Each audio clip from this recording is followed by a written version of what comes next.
So we'll go with the chapter 1. What is the name of this? It's called as electric charges and fields, right?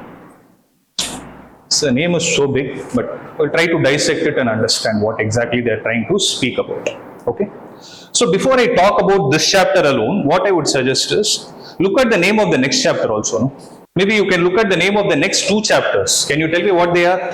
Electric charges and fields is the first chapter. Second chapter is electrostatic potential and capacitance. And what is the third chapter all about? Current electricity. See, in your 10th grade, what was the name of the 12th chapter that you have learnt? It is, you are right, it is electricity, right? But what are they using? What is the prefix they are using here? Why is that prefix coming? So to understand that answer, right, we need to understand how the first 2 chapters are differentiating from the third chapter. Right?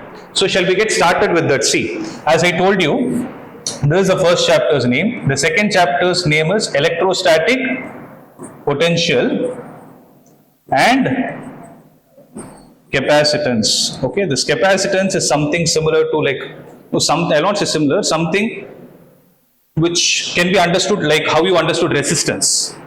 You know what is resistance, right? It's for a resistor. Similarly, capacitance is for a device called as capacitor, about which we'll deal later. Okay. So this is the second chapter, and here we are using the word current electricity. So I would like to connect these 3 because the 4th chapter, if you see, it is called as moving charges and magnetism. So there we are going to a completely different branch. Okay. So let's understand this. As I told you, we'll first dissect the name and see. Here, if you see the first word, electric. So when you see the word electric, what is the first thing that comes to your mind? So they both are connected terms, right? So when you talk about charges, okay, I'll come to that. So here we have something called as electric charge and this word. What is this word field? Let's try to understand from a basic perspective. It is an area, right? It's some region where you are able to sense something or see something, right? So this is what we are going to concentrate upon, right? To make you understand what this field is, this field has a specific prefix before it called as electric field. This is how we relate it. So for you to understand this, let's take this example. So I have this in my hand. Can you give me the science explanation behind why is this able to get suspended in the air? How is it able to stand in the air? Like here it is there, no? Something is actually trying to pull it, but something is stopping it, right? Can you give me the science behind it? If you try to draw a free body diagram, right, can you tell me what are the forces acting on this? So it has a mass. So due to its own mass, it will have a weight. The gravitational force acting in the downward direction. So who's stopping it? This is where you are making a mistake.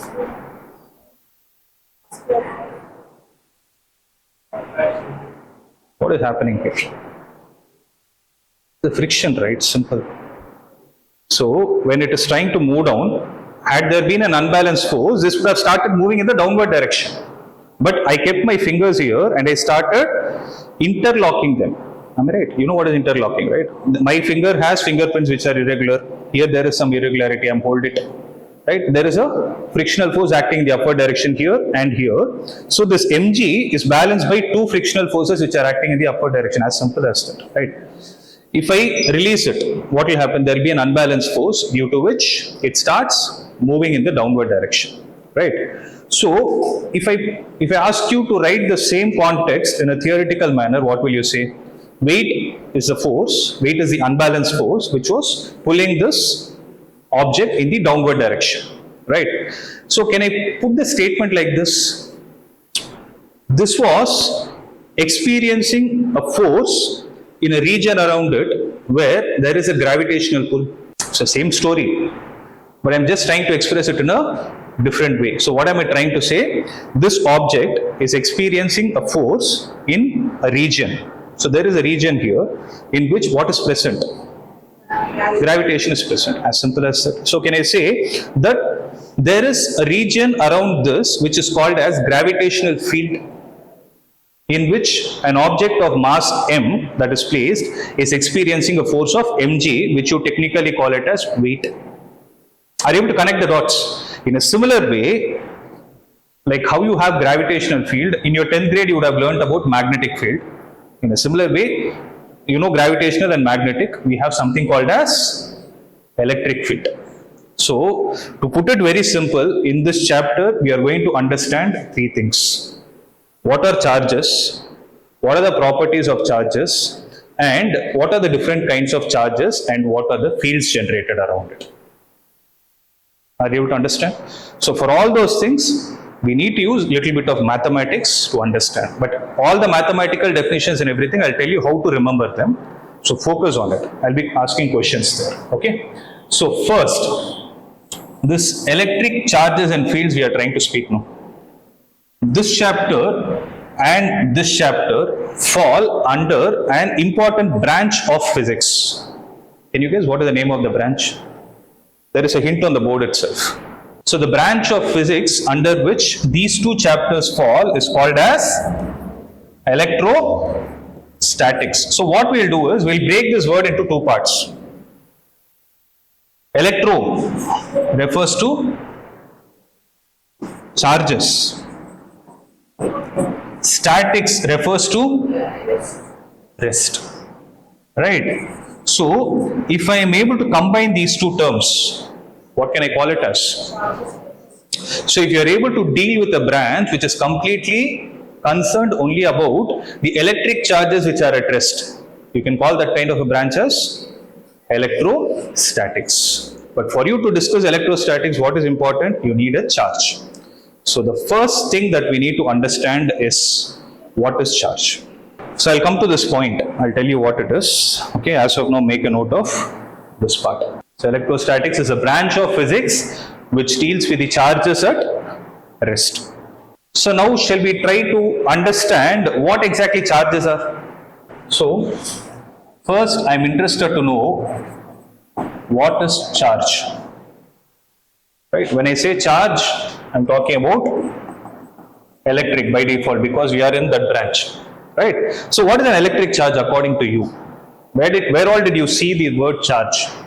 You can think of your chemistry also. So, when you talk about an atom basically, what does an atom consist of? So, you have a central core which is called as the nucleus, around which you have the orbits. The electrons are going to revolve in those orbits. I am not going to the concept of orbitals. Let's stop with this. Okay. Now, if I take an electron here, this is going to revolve around the nucleus. Right. There are two questions that we need to answer. Right. So, what is the shape of the orbit? Circular. Right. Now, I want you to think and answer this question. If I drop this object, right? If I drop this object, what is the motion, right? What is the path it is going to take?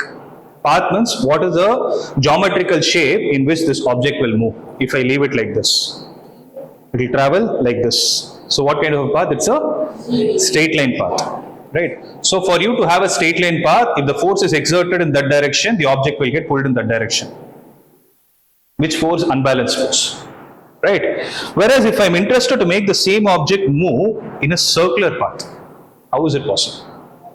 I have this, right?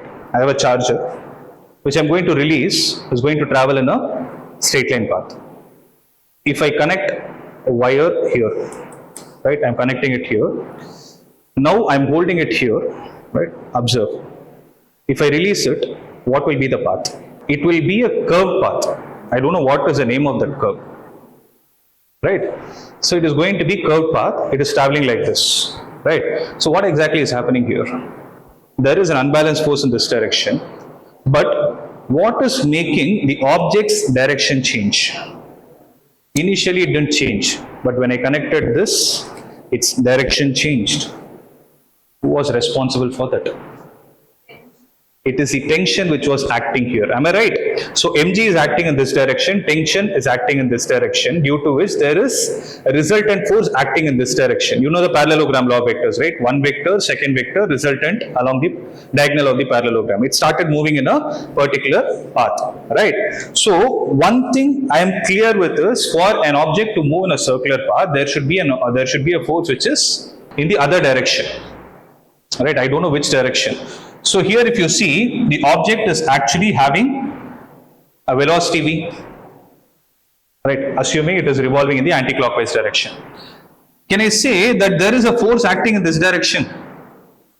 Logically, why? Simple logic, you already know this concept. What is the charge of an electron? What is the charge of a nucleus? Inside nucleus, who is responsible for the positive charge? Protons, right? So neutrons are neutral, obviously. So there is a force existing in this direction. So can I say that the nucleus is trying to pull the electron towards itself? But is it succeeding? No, because there is a direction associated here. This force is able to change the direction, but it is not able to make the electron fall into the nucleus. So what is the name of this force?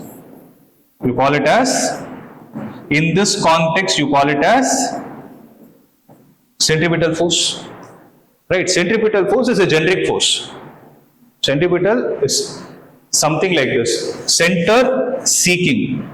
A force which is always towards the center is called a centripetal force. But in this context, in the previous case when I asked you, you told me that tension was the one which was responsible to make you, assuming that curved path is circular, tension was the one which was responsible to put it in the circular motion.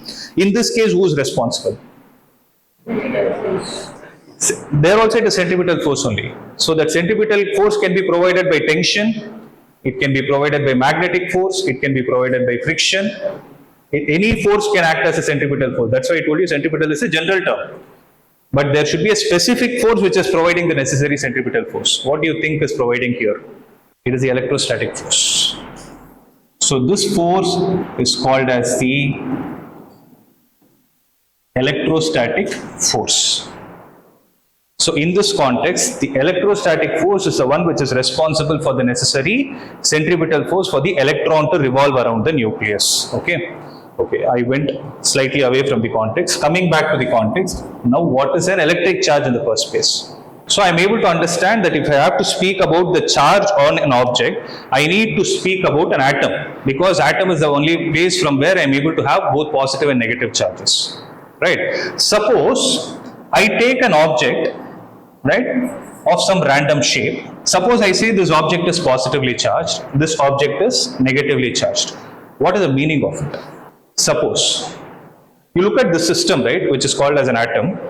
So if I look at the system of an atom, I have positive charge and negative charge within the same system. So when will I call this kind of a system as neutral?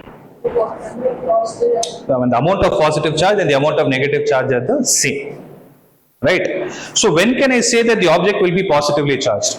I'll give you a hint. See, somebody I'll put this question to me, I'll think in two ways. I can say positive charge is possible when I have excess amount of protons or deficiency of electrons.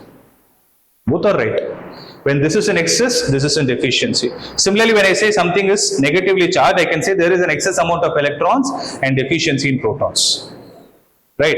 Now we need to think of a question. If at all I need to make an atom get charged, is it possible for me to give positive charge to that material or remove negative charge from that material? I want a material to get positively charged. Is it possible for me to give more positive charge? When I say more positive charge, I am trying to increase the number of protons within the nucleus. Or I can have deficiency of electrons, meaning I am trying to decrease the number of electrons in the orbit. Which one is easy? Why? Outer motion. Inside the protons are not held by that is the reason why I use this word. Electrons are held to the nucleus because of the electrostatic force, but the protons inside the nucleus are held due to the nuclear force, which is many-fold stronger. You're able to understand what I'm trying to say? So, whenever you talk about the material getting charged, what is it we actually do? We either remove an electron or add an electron. So when I say positively charged, what can I say? Can you give me the conclusion for this? There is deficiency of electrons. So when I say deficiency of electrons, you can say the number of protons are more. But here, what do I mean by deficiency of electrons? Means I'm removing an electron. So to put it more simple, right, I will say removal of electron. This makes more sense. What about this? Addition of electrons. So you will have excess of electrons, which means addition of electrons has taken place. Right. So when I talk about these 2 points, it is giving me an answer to one question. Whenever either of the things happen, what will these materials try to do? See, when something is neutral, when everything is balanced, right, it will be calm. It is stable. That's what chemistry says. Right. If an electron is excited to a higher level, what will happen? Will the electron be at the excited level? No, what will it try to do? It will try to release the excess energy and come back to the ground state. It will always try to be stable. That is the basic nature of science. Here it is stable. What about this? Is this going to be stable? What will it try to do? It will try to search for the negative charge and go pair with it. What about this one? It will try to do the vice versa. Right? So, when I say they get combined together, can I say the positive charge or negative charge will start exerting force on the neighboring particles? Are you able to understand what I am trying to say? Positive charge or negative charge will start exerting force on the neighboring particles, and that property due to which it is able to exhibit that kind of a force is what is called as charge. Okay, nobody will ask you the definition of charge, but it is important for you to understand. Right? I'll come again. What did I say? Whenever a material is charged, right, due to that property, what will happen to it? It will try to exert a force on the neighboring particles, right? And due to which property is it exhibiting? Due to the property called as electric charge. So, consolidating all this information, if I have to give you a definition to what it is called as something called as intrinsic. Intrinsic means naturally occurring. Okay? Intrinsic property due to which what is it doing? It exerts force on neighboring particles. Right? We'll visualize this, okay? We'll visualize this. Neighboring particles. So this is the definition of electric charge. Now we'll try to understand a small concept which is called as the basic properties of charge. So now we'll understand one thing. See, if I have an object, right, when I say it is positively charged, it is losing electrons. When I say it is negatively charged, it is gaining electrons. So the question is, if I have an atom like this, right, if I have an electron, the question is how many electrons can get lost or gained for that material to get charged. For example, if I say the material has lost an electron, one electron, then what will be the charge attained by it? What will be the charge attained by that material? So charge is represented by the symbol Q. And you know that the electric charge is represented by the symbol E. This you would have seen it. What is the value of electric charge of an electron? Charge 1.602 into 10 power minus 19. You would have learned this. If not, at least know it now. So if I say Q is there, so the question is, how many electrons can get lost or gained by the material? Let's say the material has lost one electron. Does it make sense? Are you able to accept, okay, one electron might have got lost? If I come and tell you it has lost 1.25 electrons, does it make sense? So either one electron has to get lost or two electrons has to get lost. So there is no intermediate between this 1 and 2. Right? So can I say the charge that is attained by the material, irrespective of whether it is positive or negative, it has something to do with the charge of an electron. So let's say it has something to do with the charge of an electron, but how many such electrons can get lost or gained? It can either be 1, 2, 3, 4, something like that, which basically fall under I'll call it as N for instance now, right? So Q is equal to Ne. For this, I can add the symbol plus or a minus. Why? For example, it is plus or minus, not plus and minus. A material cannot have simultaneously a positive and a negative charge. So for example, if I say Q is equal to plus Ne, what is your understanding? It has lost those many number of electrons. If I write minus Ne, it has gained those many number of electrons. So this plus or minus multiplied to the natural number of 1, 2, 3, 4 gives you an integer set. Are you able to understand what I am saying? So this is actually an integer, right? So this mathematical expression has a very, very important role throughout your physics, right?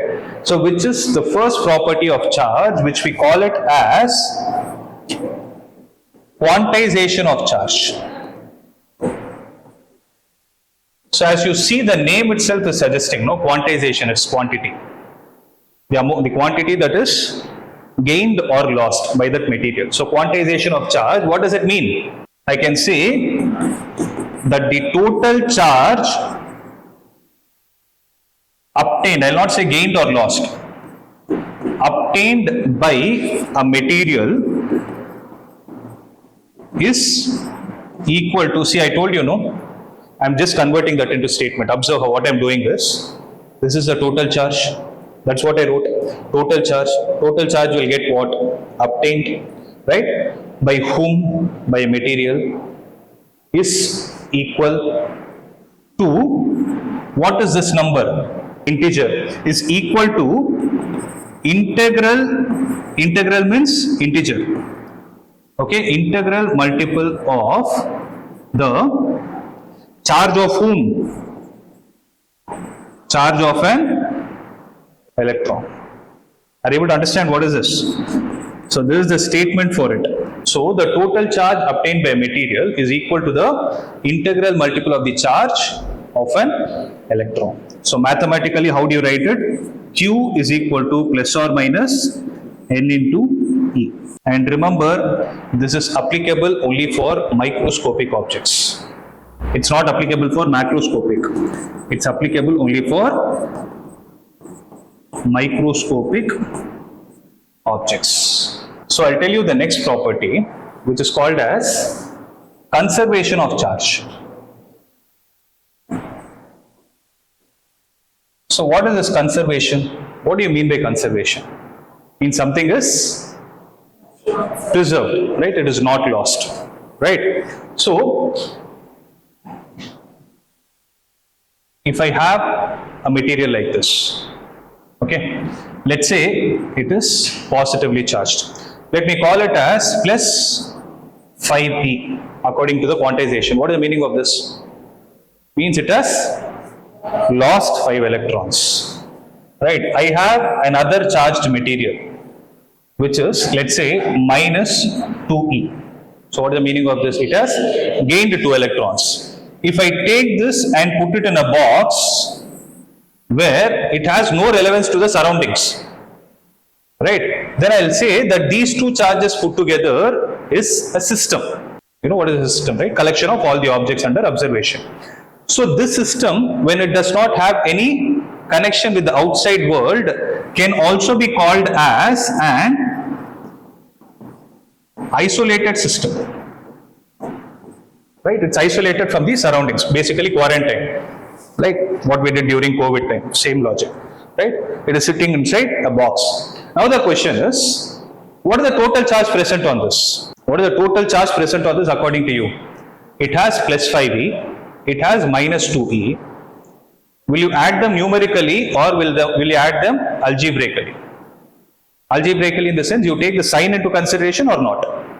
Because this is positive charge, this is negative charge. You need to know how much is the excess amount of positive or negative charge the system possesses. What will you do? Add them algebraically, right? So plus 5e minus 2e, what is it giving you?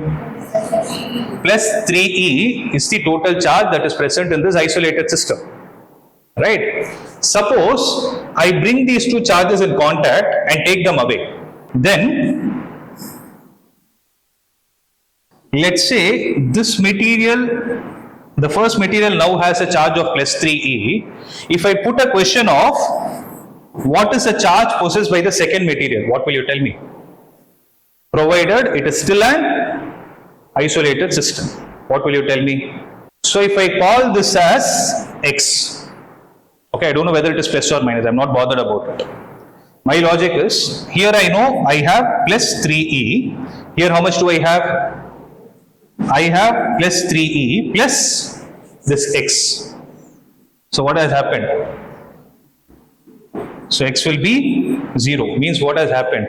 It has lost its 2 electrons to this material and it has become neutral, right? So this kind of a phenomenon, right? Phenomenon is an observation, right? This kind of a phenomenon where you have an isolated system and the total charge of the isolated system is always a constant.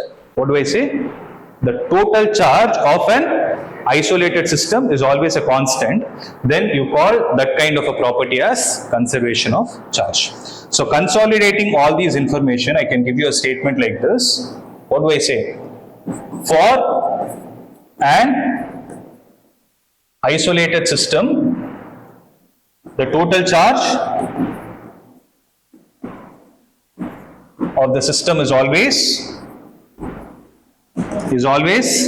what? A constant. Yeah, same is also right. Is always a constant.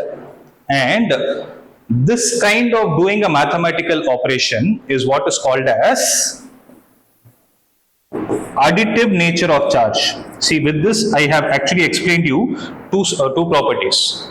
So you did a mathematical operation, no? That mathematical operation is called as the additive nature of charge. So what does it tell you? For a system of charges that you have, you need to add them algebraically, or you need to add them algebraically.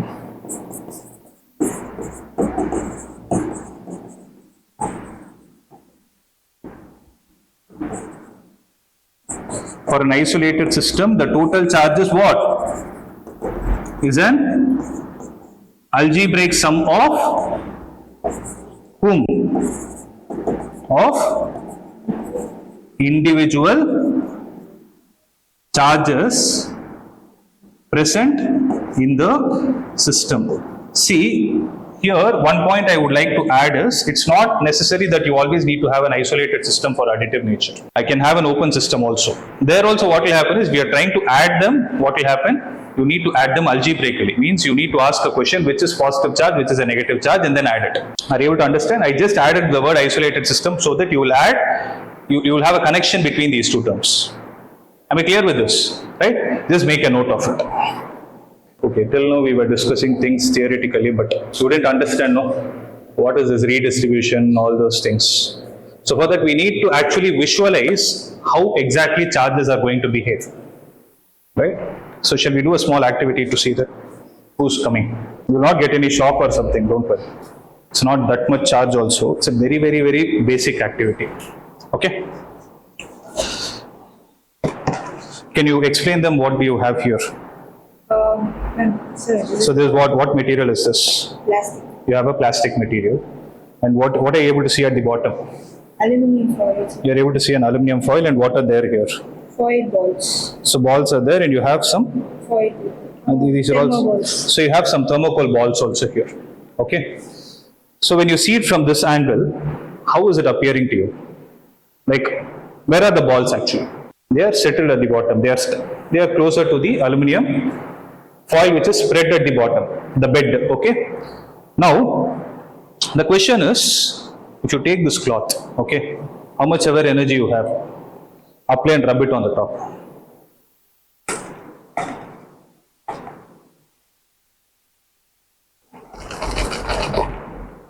Are you able to see what is happening?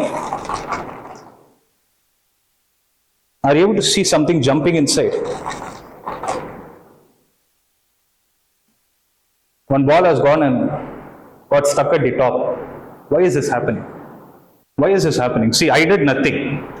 What was the object in which I had a contact? Plastic. I had a contact with the plastic. I did nothing to the aluminum foil.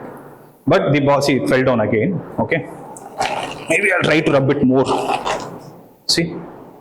I'm able to see some small thermocol balls going and sticking at the top, right? So when I disturb the system here, how is something which does not even have a contact with it able to come and get stuck at the top? What is happening? Can you frame a theory? Can you at least try to frame a theory behind it? So what did I do here? Actually, when I rub this, what did I do to the material here? I created charge, okay. But for me to do that, I told you in the beginning, how much ever energy you have, apply it. Right? Imagine if you had done with the same with your hand, what would have happened? You would have felt the sensation of heat. Where is it coming from? It's friction, obviously, right? So due to friction, what is happening here is, the atoms which are present here, the electrons which are present for the atoms at the surface are either getting lost or gained from this material. I'm not getting into the concept of which is getting lost or which is getting gained. I'm only concerned about the concept of how the charge is getting generated. Are you able to understand what I'm trying to say? So I am disturbing the system here, due to which there is a charge. Okay, I am creating the charge here using the concept of contact, that is friction. So this charge, how did it disturb the system here? So due to this charge, there was an electric field that was getting generated inside, and due to that electric field, what was happening to the aluminum particles? In them, the charges were getting induced. Remember this word induced. When I talk about the concept of methods of charging, I'll explain it to you. Are you able to understand what I'm trying to say? So here we discussed three things. What are they? First is we created the charge here using friction, right? The electrons might have got lost or gained from the materials which are in contact. We are not bothered about what has happened. And due to that charge, there is a field that is created here. And that field created a charge on the aluminum foil without any contact, right? So without any contact, there was a charge created here. That kind of a method of generating charge is called as, I use a word, induced. It's called as induction. If you go to your 10th standard syllabus and see, you would have learned something called as mutual induction, electromagnetic induction. So induction basically means generating something without a physical contact, right? So from this, I'm able to conclude two things. I can charge a material either through contact or non-contact. So charging through contact is called as charging through the method of friction. The other one is charging through the method of induction, about which we'll discuss in the next session, right?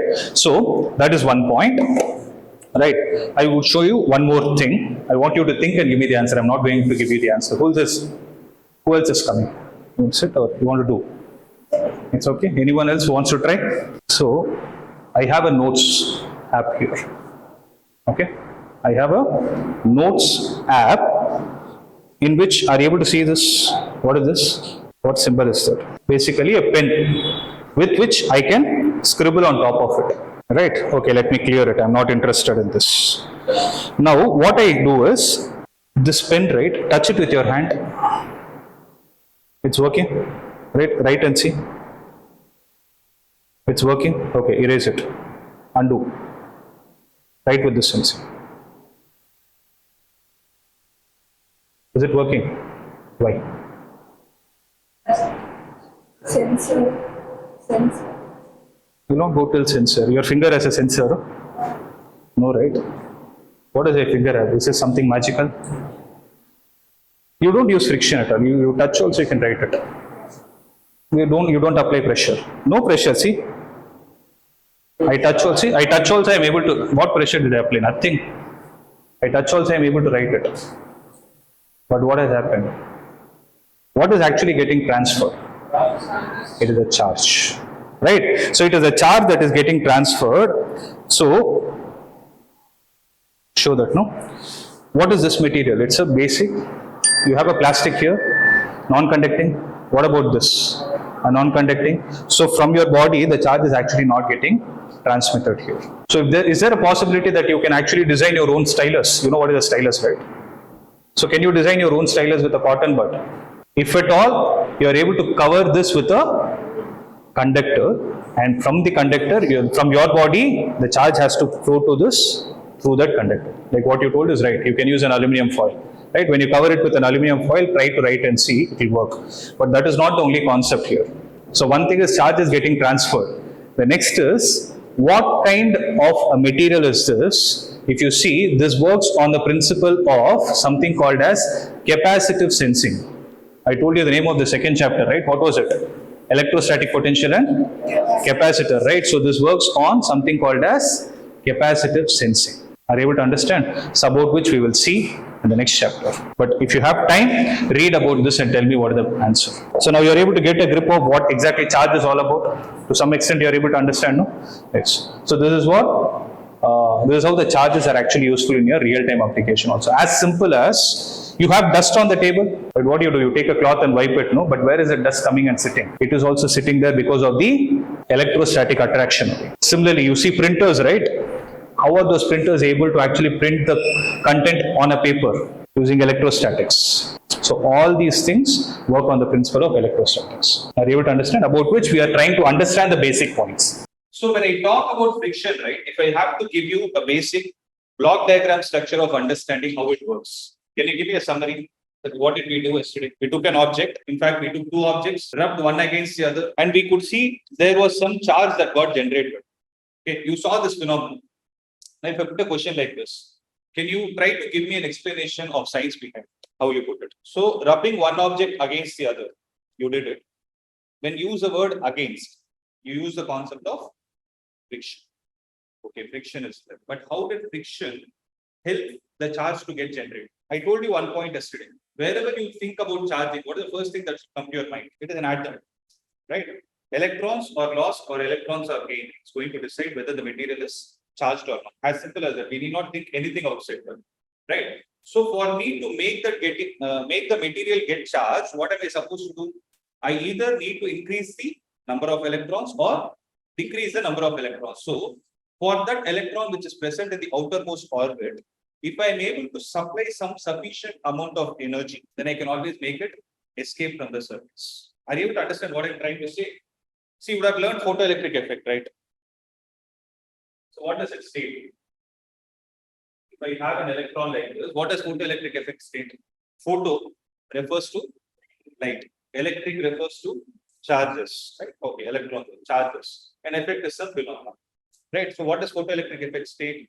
If there is a light of sufficient energy that is illuminated on the surface of some material, then you can think of making that electron escape from the outer motion, right? In a similar way, instead of using light, if I'm able to use heat energy, then you can make this electron escape. That kind of an emission is called as therm-ionic emission. Therm refers to thermal. Ionic is when an material loses or gains electrons, it becomes an ion, right?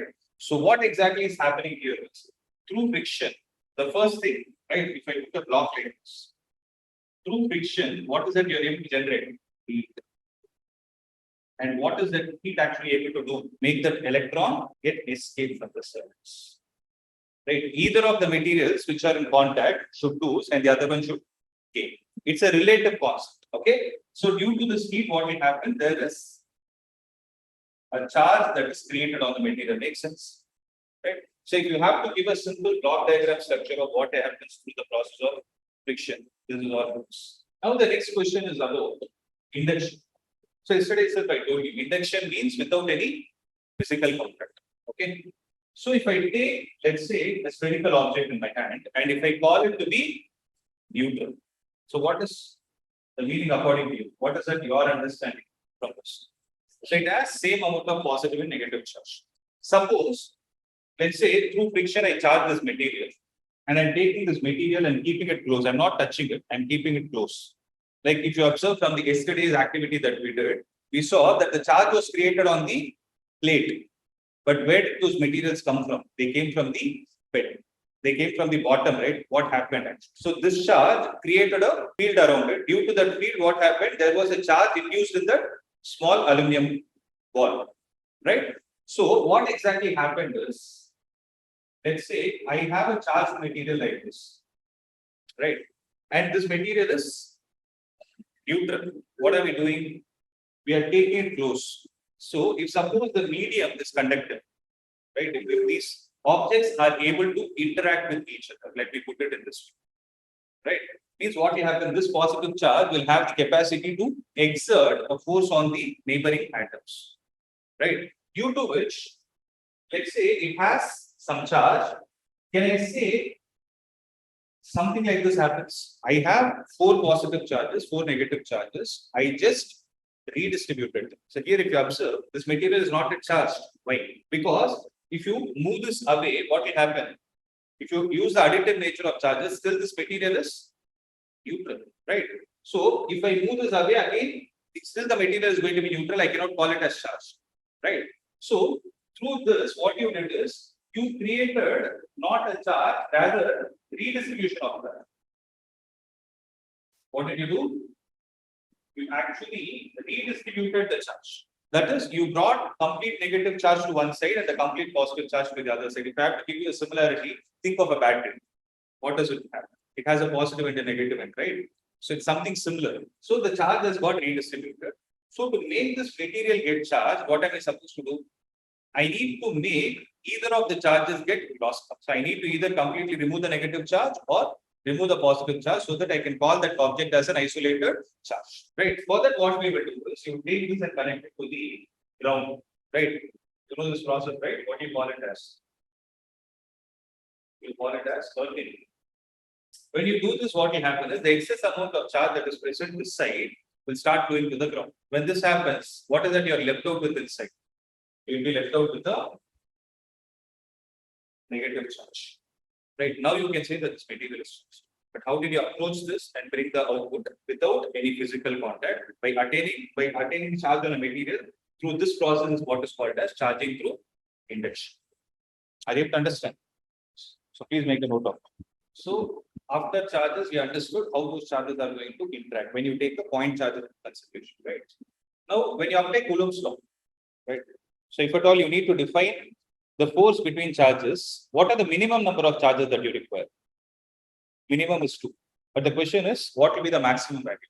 It can be any number of charges. That's what we call it as multiple charges, right? So if I have a system of multiple charges, for instance, something like this, Q1, Q2, Q3, it keeps on going like this, right? When you have something like this. Now, if I need to calculate the force force experienced by Q3 due to Q1 and Q2, what should I do? So one thing I understood is I have 3-point charges, not 2 anymore. So since 3-point charges are there, I can apply the Coulomb's law to the system. But what am I interested in? We are interested in calculating the force experienced by Q3 due to Q1 and Q2. Right? So this Q1 is going to exert a force on this object in which direction? Since I took a system of positive charges. So Q3 will get repelled due to Q1 along the line joining the charges. So what will be the notation you are going to give to it? F3, 1. Similarly, due to second charge, it will experience a force in this direction. What will be the name you give to this?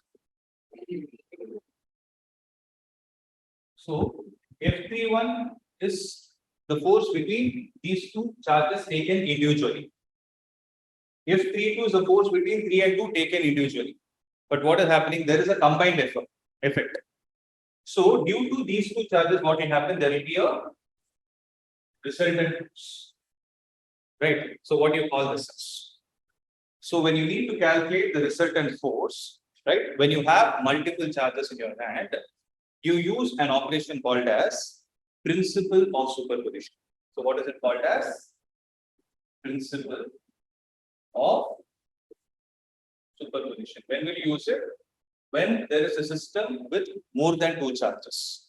If there is a system with only 1 charge, if I ask you what is the force experienced by the charge, will you be able to answer it? 2 charges minimum is needed for applying Coulomb's law. So if you process 2, what will you do? You will apply the Coulomb's law between the individual charges and take the resultant. So consolidating all this, if I need to give a statement to this principle of superposition, can you try it out? Can I say something like this? Consolidate everything that I told you. When will you apply principle of superposition? When there are multiple charges. Multiple according to you means more than 2 charges.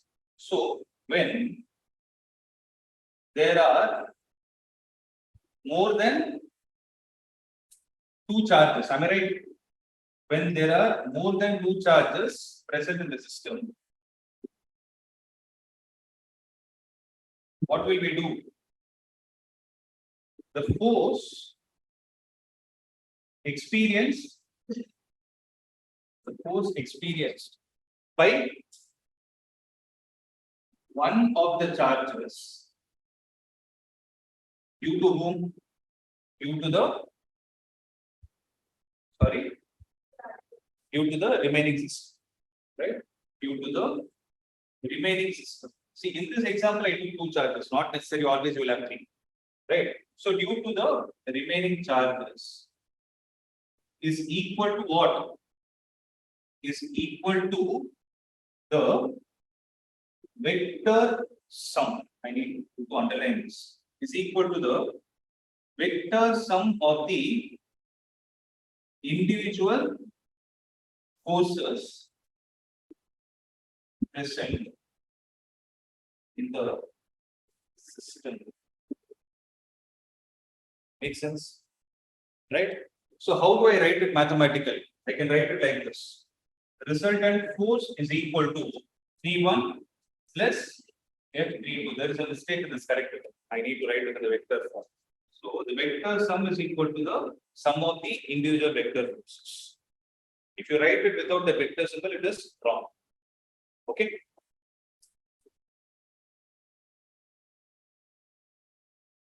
We will see an example problem.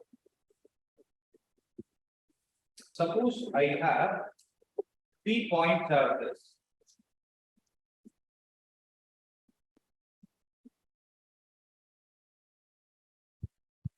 I have 3 point charges placed at the vertices of an equilateral triangle. Right? So it is going to be A, B, and C. Right? 3 charges are placed at the vertices of an equilateral triangle. And there is a fourth charge of magnitude, let's say Q4, which is placed exactly at the centroid of the triangle. What is going to be the force experience? Should be logically, it should be a zero. So, how are we going to prove it using the principle of superposition? So, what are we trying to do? We have 3 charges of equal magnitude placed at the vertices of what triangle? Equilateral triangle A, and A. Okay.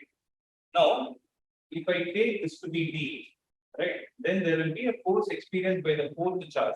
We assume that to be positive.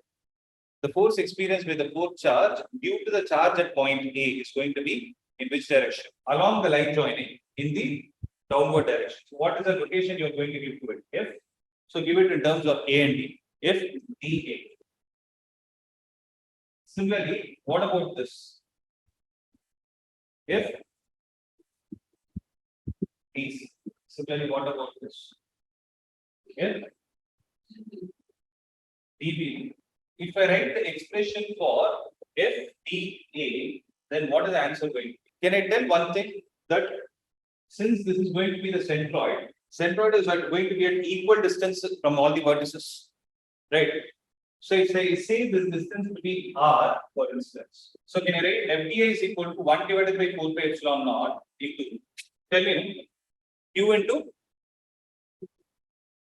Q4 divided by R square. So I wrote only the magnitude part because I already have the diagram in mind. Now, if I write the value for FDC, then what is the answer going to be? It is going to be 1 divided by 4 pi epsilon naught into Q into Q4 divided by R square. What about FD? It will be 1 by 4 pi epsilon naught into Q into Q4 divided by R square. So, if I take the centroid, if I observe the magnitude of all these three, can I say in terms of magnitude they are the same? Right, same expression everywhere. So, can I say FDA is equal to FDC is equal to FDB? If I call it as F, for instance, if I call it as F, right? So, this force will be F, this force will be F, and this will also be F.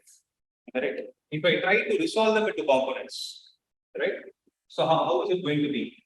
This angle will be 30 because this whole angle is 120. So, out of 120, 90 is gone, it will be 30.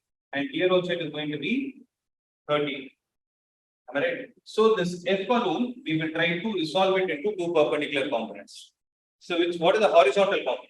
Remember, wherever angle is there you should write it cos. So this will be f cos 30 and upward will be f sin 30.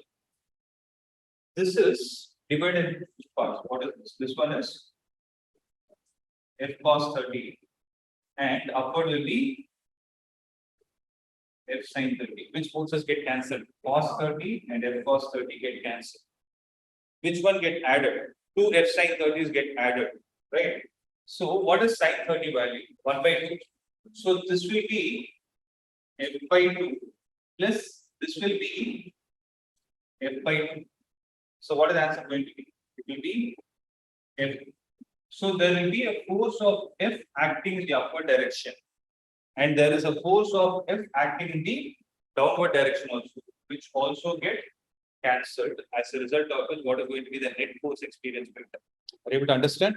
So this is how we can think of principle of superposition. See, not every time we apply the parallelogram law vector. Sometimes we go with the resolution. There is another problem where we'll apply parallelogram law that I'll explain in next class.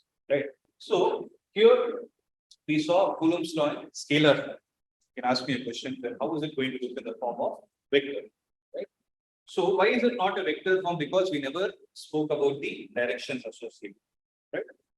So for this, we need to understand the concept of Coulomb's law in its form, vector form. Right. So since I'm bringing in vectors into consideration, we will take the help of coordinate axis. Suppose I say there is a charge Q1 placed here and another charge Q2 that is placed here. Right. So from the origin, right, if I take this point to be A and this point to be B. So from this point, if I take the position of the point A as R1. So you know what is the position vector, right? Can someone tell me what is the position vector? Any vector whose initial point is origin. So any vector whose initial point is origin is said to be a position vector. So the position vector of A is R1. Similarly for B, let me call it as R2. Have I cleared in this one? Right. Now, if I join these two, if I draw a dotted line between these two charges, if I say the distance of separation is going to be the same R that we took in the previous case. But only thing is, we need to represent this R in terms of R1 and R2, depending on the direction of force. Now let's start using the logic. Now my question is, in this scenario, let's say both of them are like charges. So what is going to happen between them? Obviously, repulsion. Means the first charge will try to repel the second. In which direction? So this side, right? The question is, the repulsion could have taken place like this also. It could have repelled it in this direction also, right? It could have happened. But there will be only one direction because the object cannot have multiple directions at the same instant. So which one is right? Is this one right or this one right? Are you able to understand my question? So if you see the first force that I've drawn, let's say this is the repulsion taking place. If you see this line, it is acting along the line joining these two charges. Whereas in the second scenario, what did I do? I drew some random direction and I'm trying to say, due to this direction, it is moving in this way. Means it is experiencing a force in this way. Is that right? So the answer is, the first point to be noted here is, since we are dealing with direction, electrostatic force always acts along. Can you complete the statement?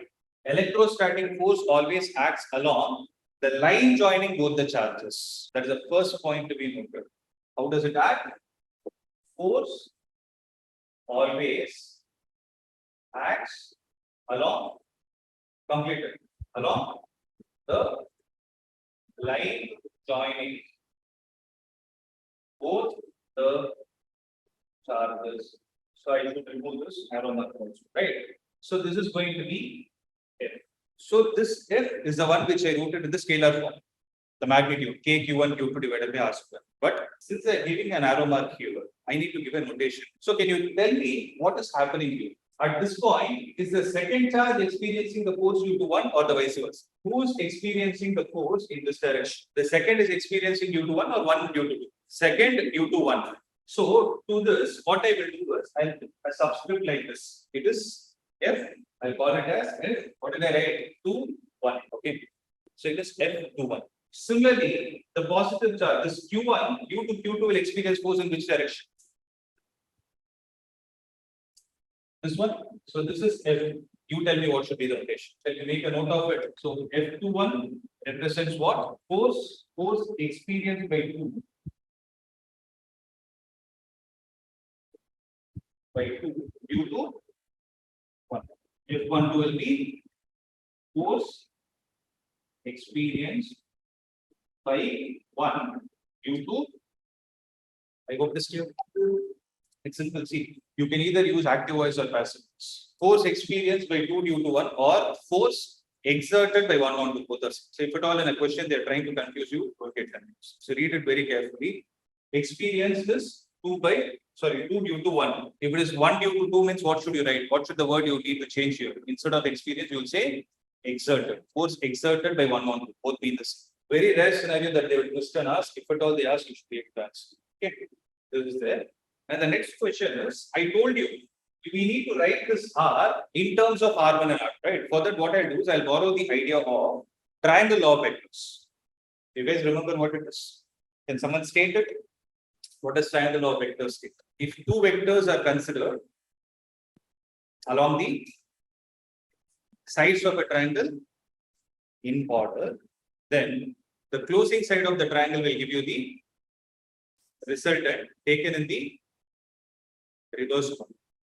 Okay. So for those who don't know, observe if this point is O, A and B, is it not forming a triangle? Right. So observe. O A is R1 in this direction. AB, I'm not giving any direction as of. Okay. And OB is R2, it is fixed. And AB, I know it as R, that's it. Now see, I can, between A to B, I can either write AB vector or BA vector. If at all I take it as AB vector, then I need to take the arrow mark in this direction. So in this direction, which force is existing according to our diagram? It is F, the diagram, it is F21, right? So for F21, I need to see what is the subscript I need to give to R. So what I'm doing is see. Now what triangle law states is, in a triangle, you need to look for the vectors which are continuous. So what do you mean by continuous? The ending point of the first vector will be the starting point of the second vector. So in this case, which one is that? Tell me which are the two continuous vectors you're able to see. OA vector and AB vector, right? So OA vector and AB vector. So the triangle of vectors states the vector sum of the sides in order. OA vector plus AB vector is equal to the closing side, the third side of the triangle taken in the reverse order. How did I say it is reverse order? When do you say it is reverse order? Observe, these two vectors have the same starting point. These two vectors have the same ending point. So that's the one which is taken across. So I hope you will be able to identify which is continuous and which is opposite, right? So OA vector plus AB vector is OB vector or BO vector? OB vector. What is OA vector? R1 vector plus what is AB vector? It's R. So as of now, I write it as R vector. Okay. Is equal to what is OB vector? R2 vector. So if I write R vector like this, then R vector will be equal to R2 vector minus R1 vector. So whenever it is 2 minus 1, right, borrowing the idea from the concept of relative velocity, you write this number first and the one which is after the minus next. So R21 vector is R2 vector minus R1 vector. Am I clear with this? Right. Now I'm going to connect all the dots and write it. See, this is the direction of F21 vector, right? So at this point, I want to stress upon whenever I deal with vectors, right? First, I'll concentrate only on the magnitude. Then only I'll start taking my head for direction. Okay. So F21, I didn't put any vector symbol on top of it. What should I write it? What does Coulomb's law and scalar form tell you? 1 by 4 epsilon naught Q1 into Q2. Here I've just taken the magnitudes. Remember, go ahead and put the modulus R square, right? If I put a vector symbol on top of it, to the magnitude, I need to add a unit vector. I need to add a unit vector. So what is the unit vector here? What is the direction? Which vector is taking the direction of F21? It is R21. Observe. It is not R21 vector, rather it is R21. Guys, have it clear to this? Because there is a tricky part in this that I need to tell you. If you see in your textbook itself, they would have given it in two ways. Okay. So F21 vector is 1 by 4 pi epsilon naught given by R square into R21 cap. But remember, unit vector is equal to any vector divided by the magnitude of it. This is the basic definition of any vector. Okay. So taking the same idea, how should I write it? F21 vector will be equal to 1 divided by 4 pi epsilon naught into Q1, Q2 divided by R square. Tell me, R21, that cap should be replaced with the vector symbol divided by magnitude of R21. But tell me logically, what is the magnitude of this distance? R. So I'll put it as R itself. So this R square will get multiplied with R, and what is that you are going to have? You will have 1 by 4 pi epsilon naught Q1, Q2 divided by R cube in R1 vector. So this is where you need to be careful. Whenever, let's say this question comes in MCQ, right? And they say, they give this one, and in terms of R2 vector, what should be the denominator? It should not be most common mistake. Most of them think that it is R square in the denominator. What is it? R cube. So when should it be R cube? When R21 is in the form of vector. When should it be R square? When R21 is in the terms of unit vector. This is a very, very, very important point to be kept in your mind. Am I clear with this? Right? So first copy this. Then we do for the next one. I want you all to observe one thing. You see a pattern here. F with the subscript of 2, 1 has a unit vector with a subscript of 2, 1. Right? So what is the next thing that we are supposed to do? It is going to be for F12. So logically, if I write F12 in the form of vector, then what will it be? 1 by 4 pi epsilon naught into Q1, Q2 by R square. If I write it, what should I write? R12 with a cap on top of it. Or if I write the same thing, if 12 in the form of vector, I'll write it as 1 by 4 pi epsilon naught into Q1, Q2 divided by R cube. If it is R12, the form of a vector, R12 vector. It's as simple as, you know how to derive it already, right? What is the only change we need to do to this diagram?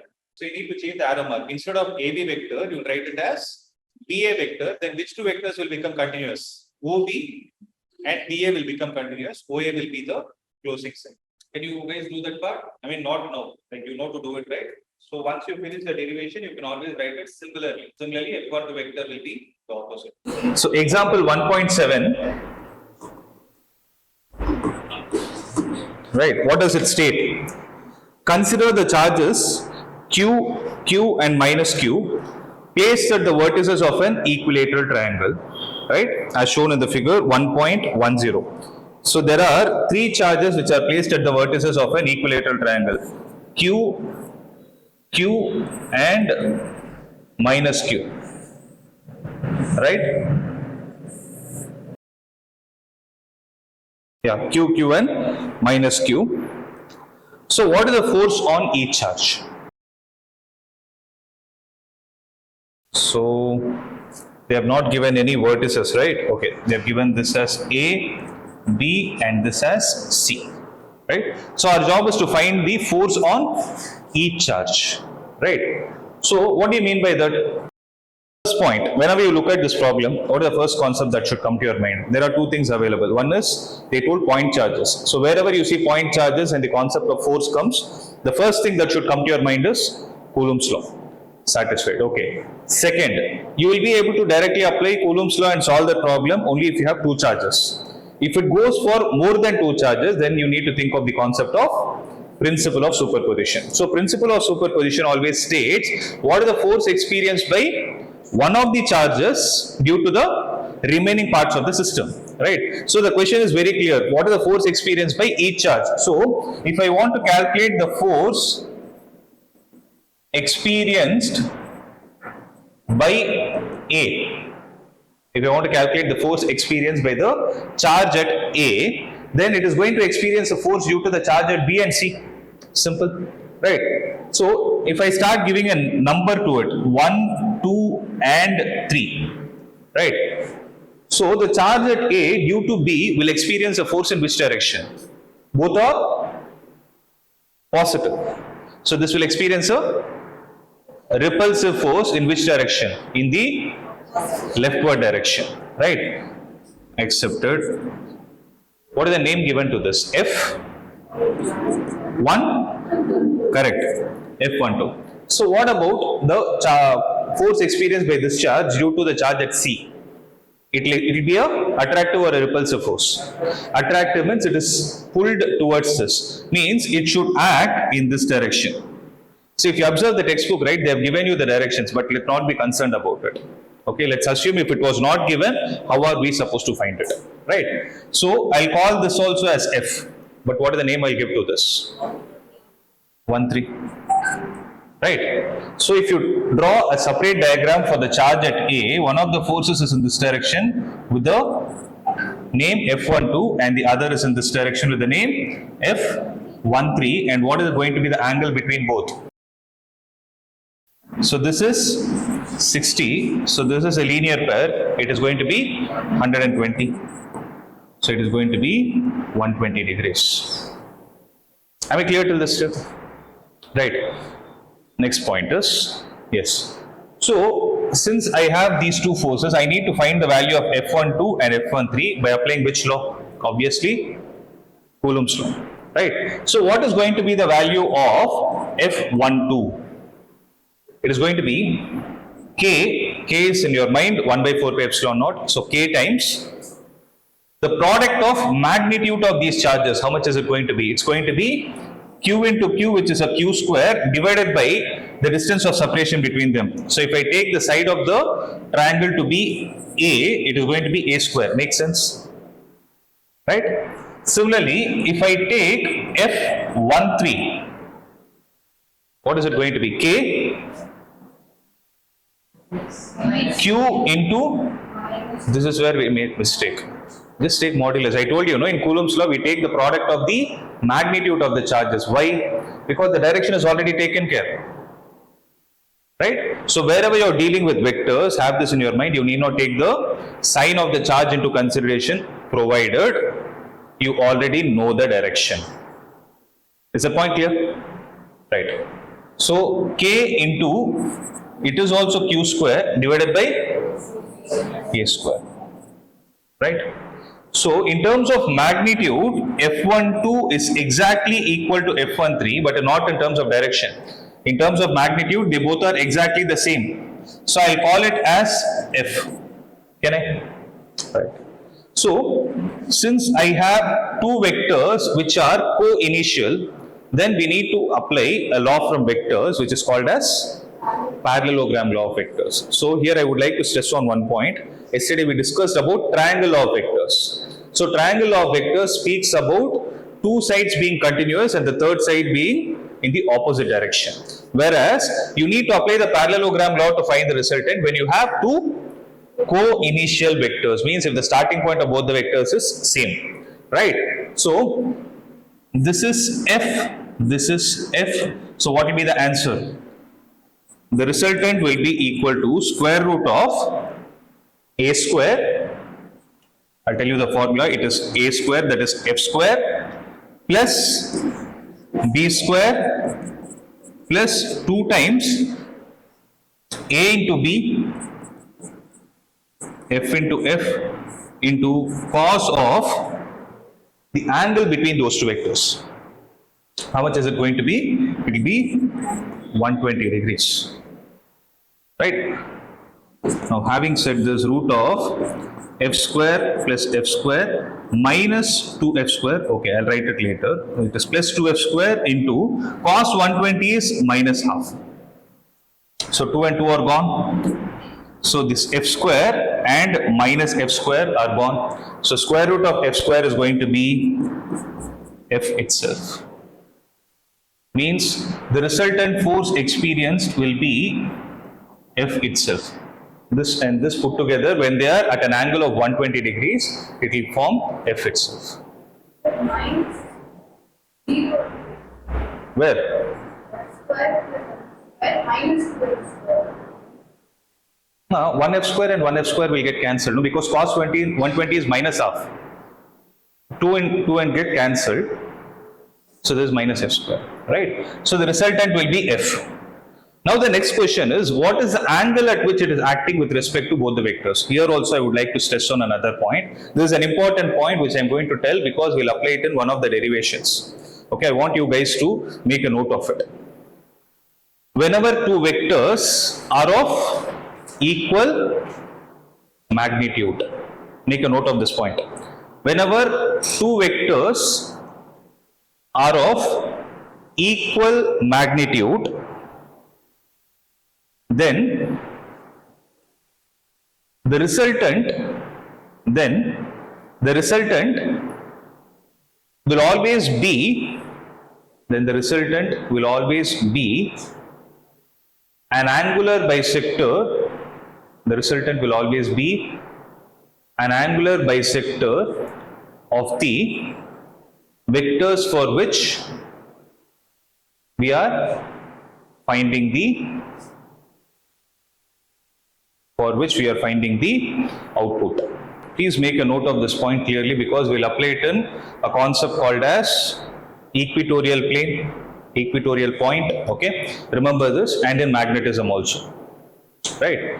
Now we understood the statement. Let's try to apply it here. So what is the meaning of that statement? There are two forces which are of equal magnitude and for which you are finding the resultant. So according to that statement, what should happen? The resultant will exactly be an angular bisector of the angle that is existing between these two vectors. So how much will this angle be? This will be 60 and this will also be a 60. Am I clear with this? Right. This idea also comes from the parallelogram law of vectors only. So what we did is, we tried to calculate what is the force experienced by the charge that is placed at A. Right. So first copy this. Then I'll give you 5 minutes time. You solve and tell me for B and C. So let's do for B. Right. So for the charge which is at B, due to the charge at A, what will be the direction of force? Rightward or leftward? Rightward, because it's a repulsive force. So what is going to be the value? F? 21, correct. What about this one? So will it be upward or downward? Upward, because it's an attractive force. So it will be F. How much? It's F23, no? It's F23, right? So when you calculate the magnitude, what will be the value of F21 and F23 in this scenario? It still be the same, right? KQ square divided by A square. So the angle again is going to be 120 degrees. So what will be the answer? The same F which is making an angle of 60 degrees with either of the vectors. Am I right? So what about the charge at C? So charge at C is going to experience an attractive force due to this. What is the name of this? F. What about this? What is the angle between both? 60, right? So both are of same magnitude, right? So what will be the resultant? Root of F square plus F square plus F square plus 2F square, because you will get F into F, cos of 60. So cos 60 is how much? I'll directly write it. 1 by 2. So cancel this and this. So root of 3F square, which will give you an answer of root 3F, which is right. And what is going to be the angle made by the resultant? 30 degrees. So it's going to be 30. That's it. Is that clear? Right. It's a simple problem. Now I hope you got a grip of how to apply these vectors, right? So we'll go to the next concept, that is the concept of electric field. Okay. So the next heading is going to be electric field. Right. So what does this electric field mean? We discussed this yesterday, right? if at all I have a charge here, need not be a point charge always. If at all I have a charge in my hand, then what will happen is this has a limit till which it will be able to exert a force on the neighboring particle. Right? Suppose I have this material which is charged. Right? Maybe if I try to keep another charge here, it might experience an attractive or repulsive force depending on the nature of the charge placed here. Right? Also dependent on this nature. Now, if I keep moving it away, there will definitely be one particular point beyond which this will not be able to influence the other charge. Are you able to understand what I am trying to say? See, imagine the case of a magnet, right? Right, that's better for us to sense it. So when you take two magnets and bring them closer, you can see that the attraction or repulsion will be great. Right? Whereas when you try to keep moving them away, there will be one particular point after which either of them will not be able to influence the other. Right? So, suppose I draw an area around this positive charge. Let's say I draw an area like this and say this is the region in all the directions till which this charge can influence another charge brought into it. Right? Then this region is what is called as electric field. Right? So any point outside this electric field is said to be infinity. So in this case, infinity literally doesn't mean infinity. Infinity is a point which is outside the influence of electric field. I hope it makes sense. Right? Now, having said this, let's try to frame a definition for this. So what is electric field? It is a region. It is a region around whom? Around a charge.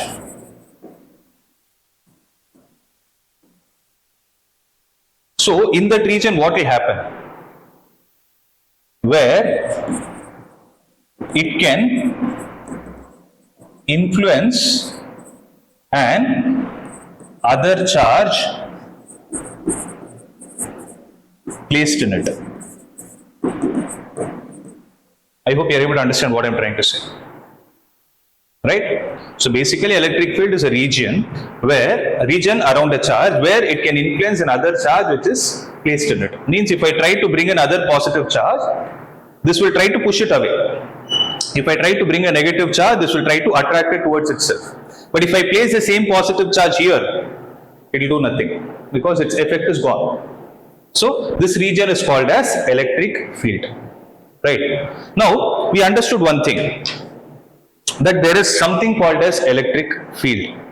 Is there a quantifiable way, meaning is there a mathematical way of we having an analysis to find the strength of it, is what the question is. So try to understand. One is electric field. If we need to measure the strength of this electric field, that is given a name called as electric field intensity. Are you able to understand? It's called electric field intensity, which has the symbol called as capital E. Are you able to understand what I'm trying to say? Okay.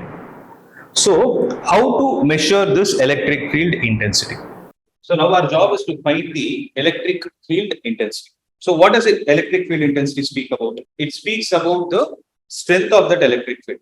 So what do I mean by strength of that electric field? It means how much or what level of effect it is able to create on the charge which is trying to enter this field. For example, let's think of a simple logic. Suppose I have a charge of value q and I have another charge of value phi q.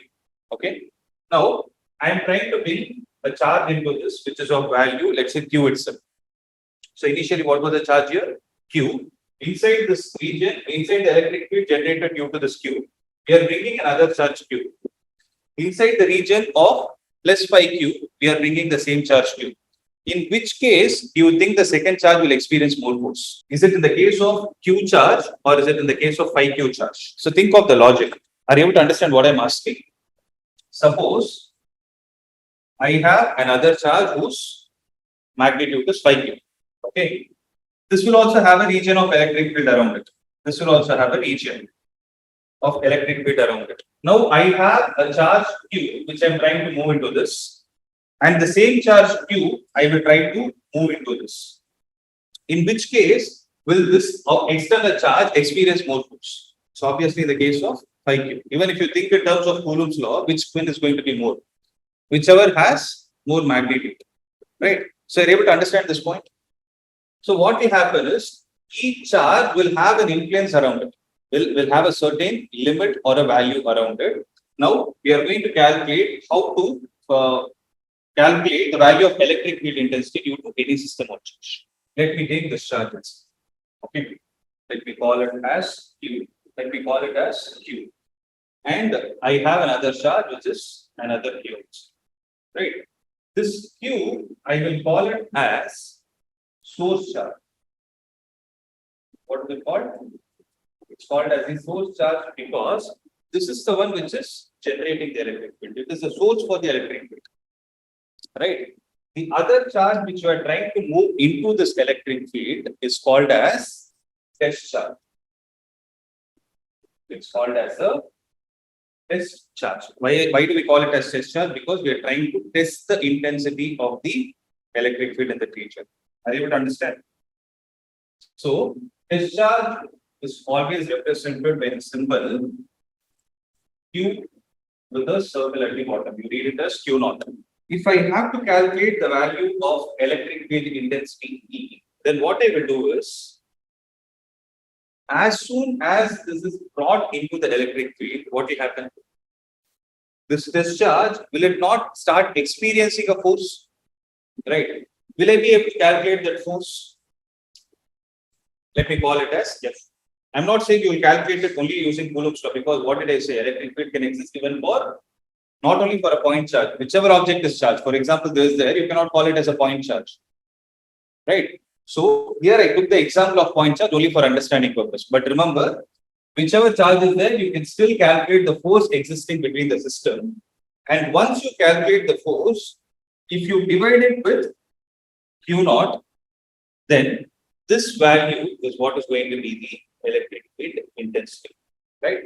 Just a small point to be added here. F is same, F divided by Q naught.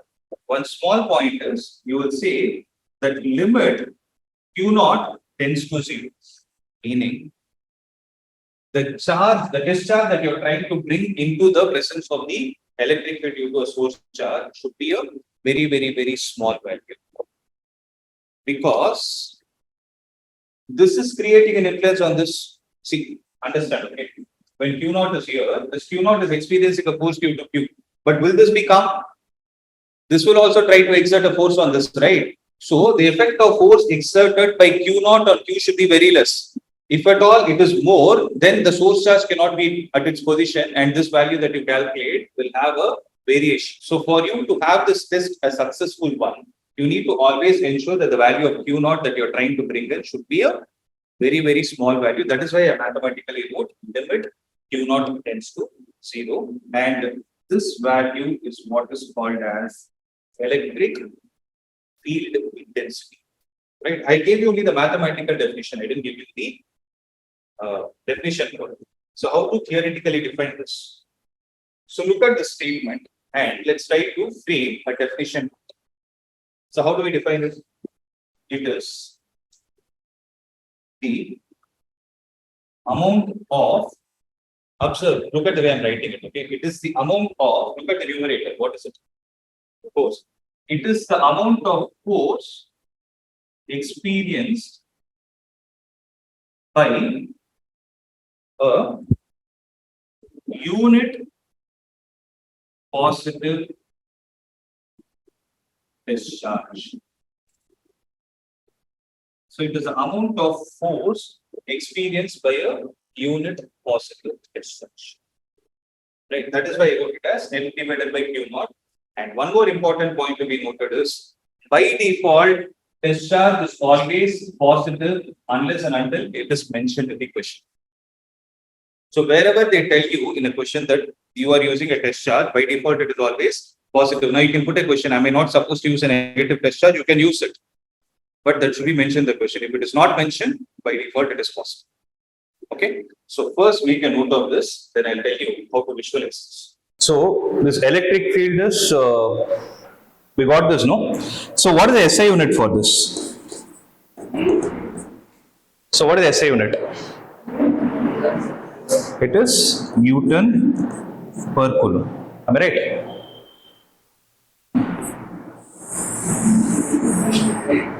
Right. The next question is it a scalar or a vector quantity? Electric field, is it a scalar or a vector quantity? So look at the expression, right? So you have force in the numerator, charge which is a scalar quantity, right? So one point is charge, though it has sign associated with it, it is not a vector, it is a scalar quantity, right? So force is a vector quantity, hence electric field is also a vector quantity. When I say electric field going forward, right?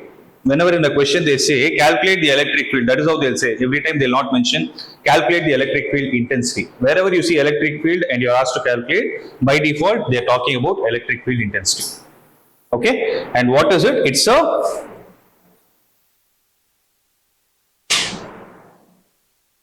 a vector quantity.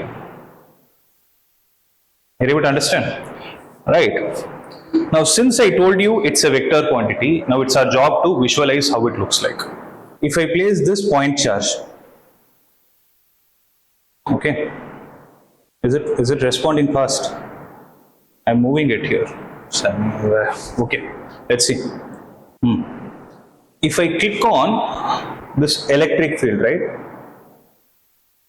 you're able to see something like this. So you're able to see something like this, no? What is this actually? This is the electric field, right? So in this, what is happening is, you're able to see these sensors. So these sensors are basically the test charges. Means, if in this region, if I place an isolated positive charge, due to the charge, the electric field is directed away from it. So let's not accept it as it is. Let's understand why it is happening. Okay. So thing is, the direction of electric field is decided by the direction in which the test charge would start moving if it is allowed to do so. Meaning, I have a positive charge, right? In that, if I place a test charge here, what is the direction in which it is tending to move? It will be able to move away from it. That is why the direction of electric field due to a positive charge is always away from it. Okay. Now, if I take a negative charge and place it here, right? So you're able to see due to a negative charge, the electric field is towards it. Why is it so? Logically, what did I tell you in the beginning? Test charge is by default positive. So if I place a sensor, according to sensor, it's test charge, the test charge would tend to get attracted towards it. Right. So this is a very, very, very important point for us to note. So electric field due to a positive charge is away from it, and electric field due to a negative charge is towards it. But the most important point is, why is it happening? Can someone tell me why is it happening? The direction of electric field is decided by the direction in which a test charge would move if it is free to do so. So if I leave the test charge freely, whatever direction in which it will experience a force will be the direction of electric field due to that particular source charge. So here what I did is, to show you the simulation, I took an isolated positive charge and an isolated negative charge. So what do I mean by isolated positive charge? The whole system will contain only one positive charge, or the whole system will contain only one negative charge. But I told you it is not always necessary that the system is present only in that way. There is a possibility where you can have the combination of charges as well. Meaning, if in this region, right, if at all I have a positive charge also, what would have happened? So you're able to understand? So I have a system of a negative and a positive charge, right? So what is happening? The electric field is going away from the positive charge and it is going towards the negative charge, right? You would have seen this kind of a similarity somewhere else in your lower grades. Magnetic field. So it starts from the north pole and goes to the south pole. and within the magnet it will be from south to north. It forms a closed loop, whereas here it does not form a closed loop. It always starts from the positive charge and ends with the negative charge. See, there is no arrow mark which is in the reverse direction. It will not be there. So unfortunately, this is not working fast for me to move away and show. Okay, but I hope you are able to visualize what I am trying to say. Am I clear with this? Right. Similarly, if at all you have a system of two like charges, are you able to understand? See, actually what will happen is the arrow marks are in such a way that the electric field is away from both the charges. In the previous scenario, what happened? You had a positive and a negative. It started from the positive and dropped at the negative. Whereas here, in both the scenarios, it is starting from the positive, right? It is away from it. But here, the only point that it was not shown is this arrow mark actually gets bent. Meaning, this electric field line and this electric field line will never intersect. You're able to understand? So all these diagrams are given in your textbook. In page number 18, if you go to page number 18, so in page number 18, are you able to see the two diagrams which are due to the isolated positive and the negative charges? Right. The next one is, if you go to page number 25, in page number 25, are you able to see something like this? Right. So what does it state? You have an isolated positive charge, isolated negative charge. Then, what is the third diagram? System of like charges, and the fourth one is a system of unlike charges. So everything we saw already. I hope you are able to understand that point, right? So this is these lines which are drawn, right? These lines do not exist. These are the imaginary lines.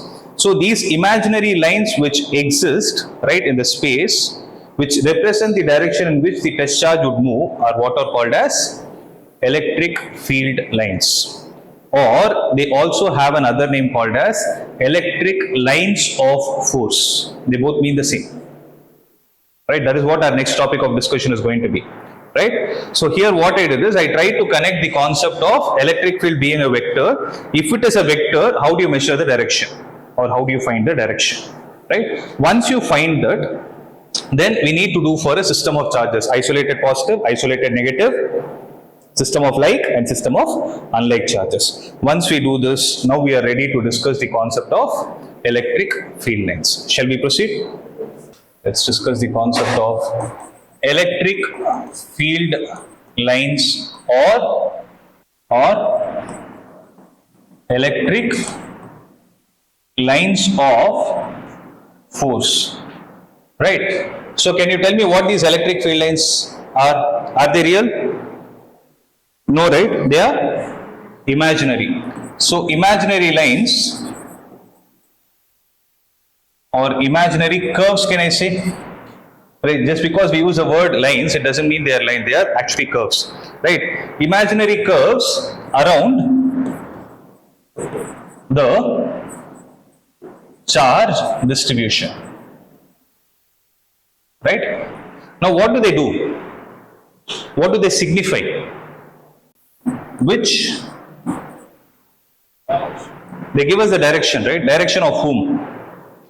Direction in which? That sensor. Direction in which the test charge would start moving. Right? So, which gives us the direction in which test charge starts moving. In which the test charge starts moving. So when I talk about the properties of electric field lines, first thing, what is that you observe? They are always for an isolated positive charge, for an isolated charge itself. For positive charge, how was it? How are the field lines? Was it towards or away? Away. So, they are always away from the positive charge. Then what about the negative charge? They are always towards the negative charge. Second point. What about the third point? So what about the third point? When you had a system of unlike charges, what happened? They were away from the positive charge and towards the negative charge. Where did they start and where did they end? They started from the positive charge and they end with the negative charge. Right? They do not form a closed loop. They start from positive charge and end with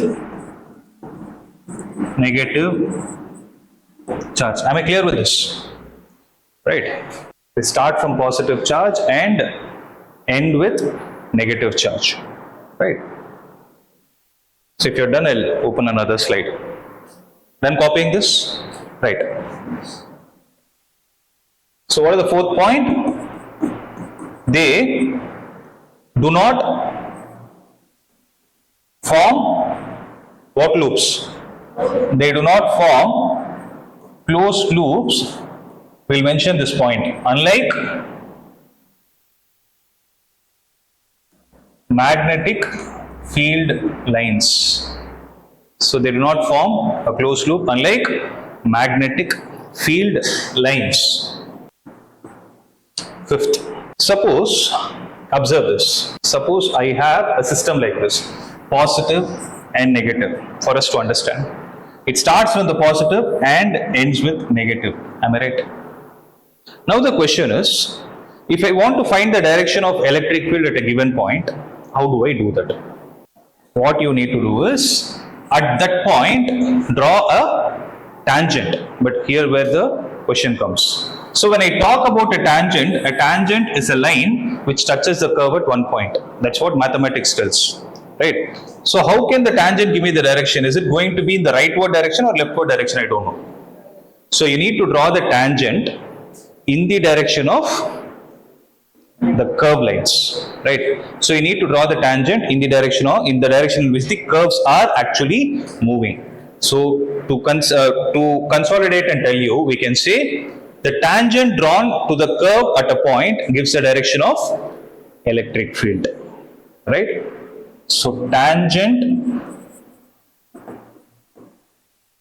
drawn to the electric field line at a given point, what does it do?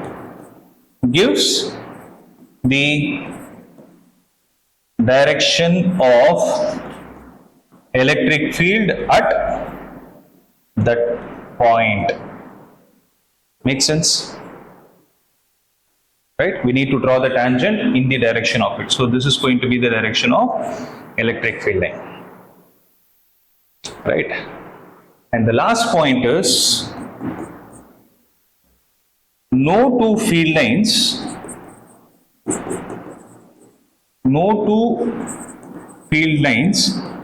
will intersect each other. Why?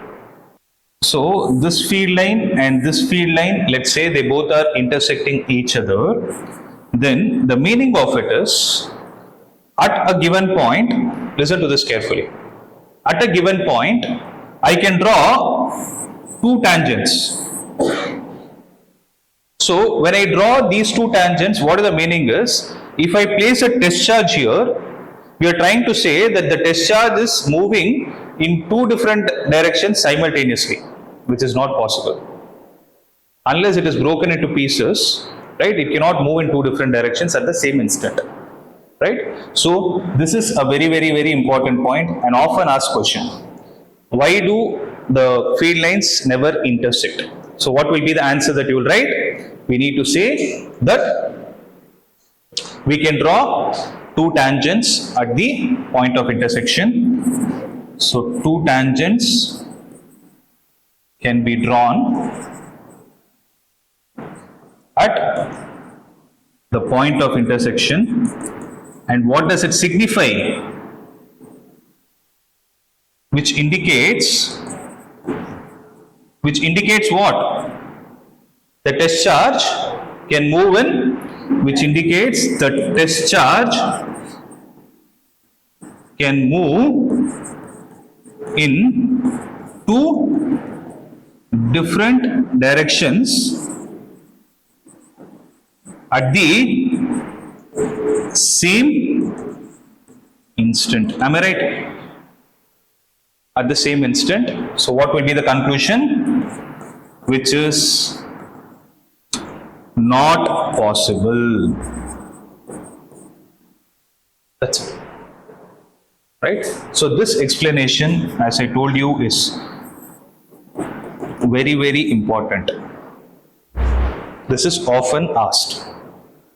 So the next concept that we are supposed to see is, as I mentioned in the previous class, it is all about derivations. Right? Till now we didn't see derivations. We were discussing more of theoretical part. Right? Now we'll get into the mathematical part. So you guys try to understand. Okay. So shall we get started? Right. So next topic is going to be electric field due to a point charge.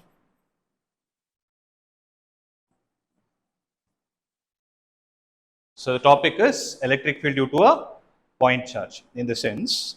So if at all we have a point charge like this, right, whose magnitude is Q. Now I am interested to calculate the value of the electric field due to this charge at a distance r from it, and let me call that point as P, right, and let this distance be r. Am I clear? Right. Now tell me one thing. Due to the positive charge, right, from the basics of the definition of, from the basics of properties of electric field lines, tell me what is going to be the direction of electric field due to this positive charge? Will it be away or towards?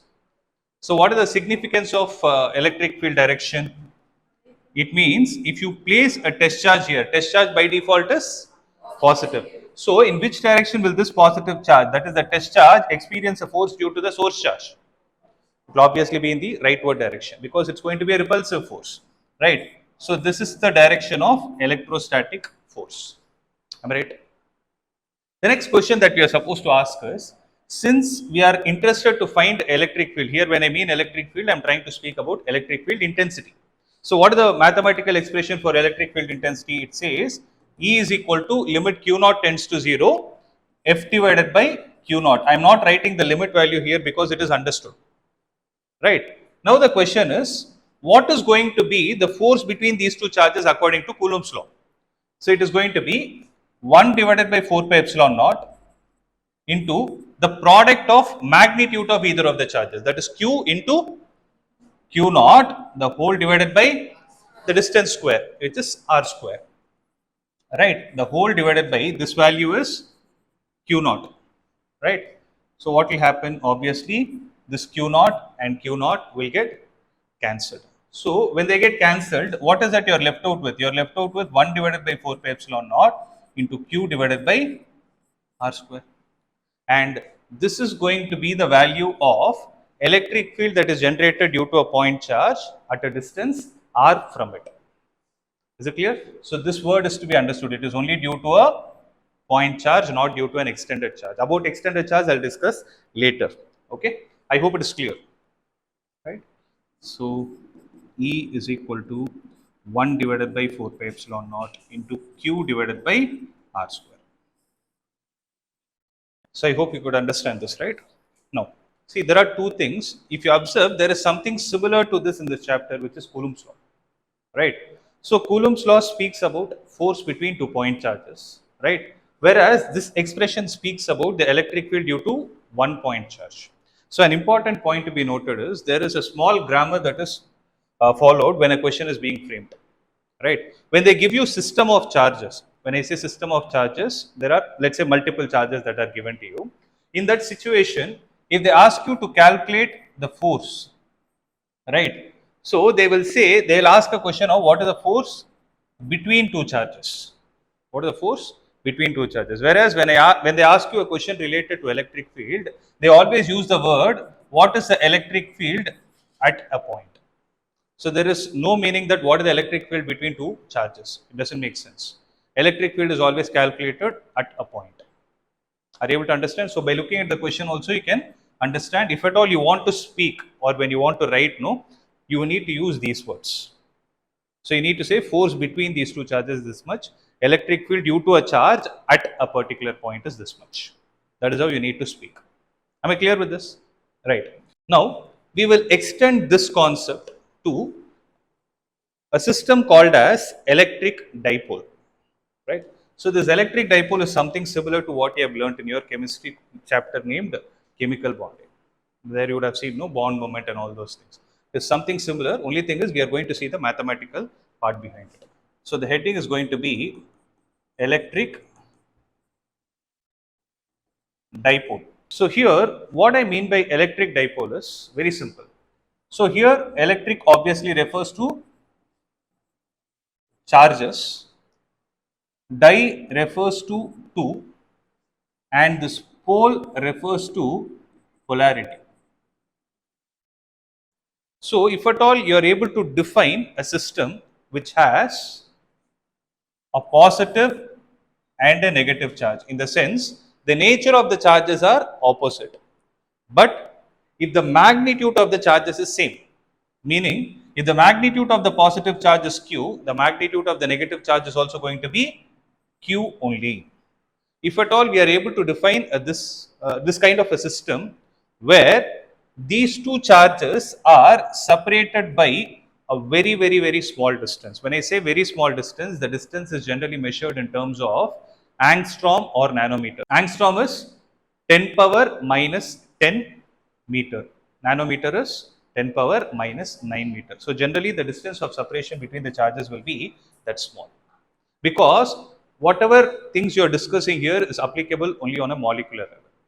It's on a very small size. Are you able to understand? So generally the distance between the charges is written as 2a, where this distance is very small, right? So consolidating everything, let's give a definition to what this electric dipole is. So what is it? It is a system of what? System of how many charges? Two charges of equal magnitude and opposite nature, right? System of two charges of equal magnitude and opposite nature separated by a very small distance, right? Which are separated by a very small distance. When I say small distance, it is generally in terms of angstrom or nanometer, right? So this is what is called as an electric dipole. This is how you represent it diagrammatically. So the next question is, for this kind of a system, what are all the mathematical parameters that we can define, right? So when I'm talking about this kind of a charge distribution, there should be some significance of it. It is going to have some application somewhere else. So for that, we need to consolidate and collect as much information as possible related to the system. So first is we understood the definition. Okay, if this is going to be the case, then can we define something called as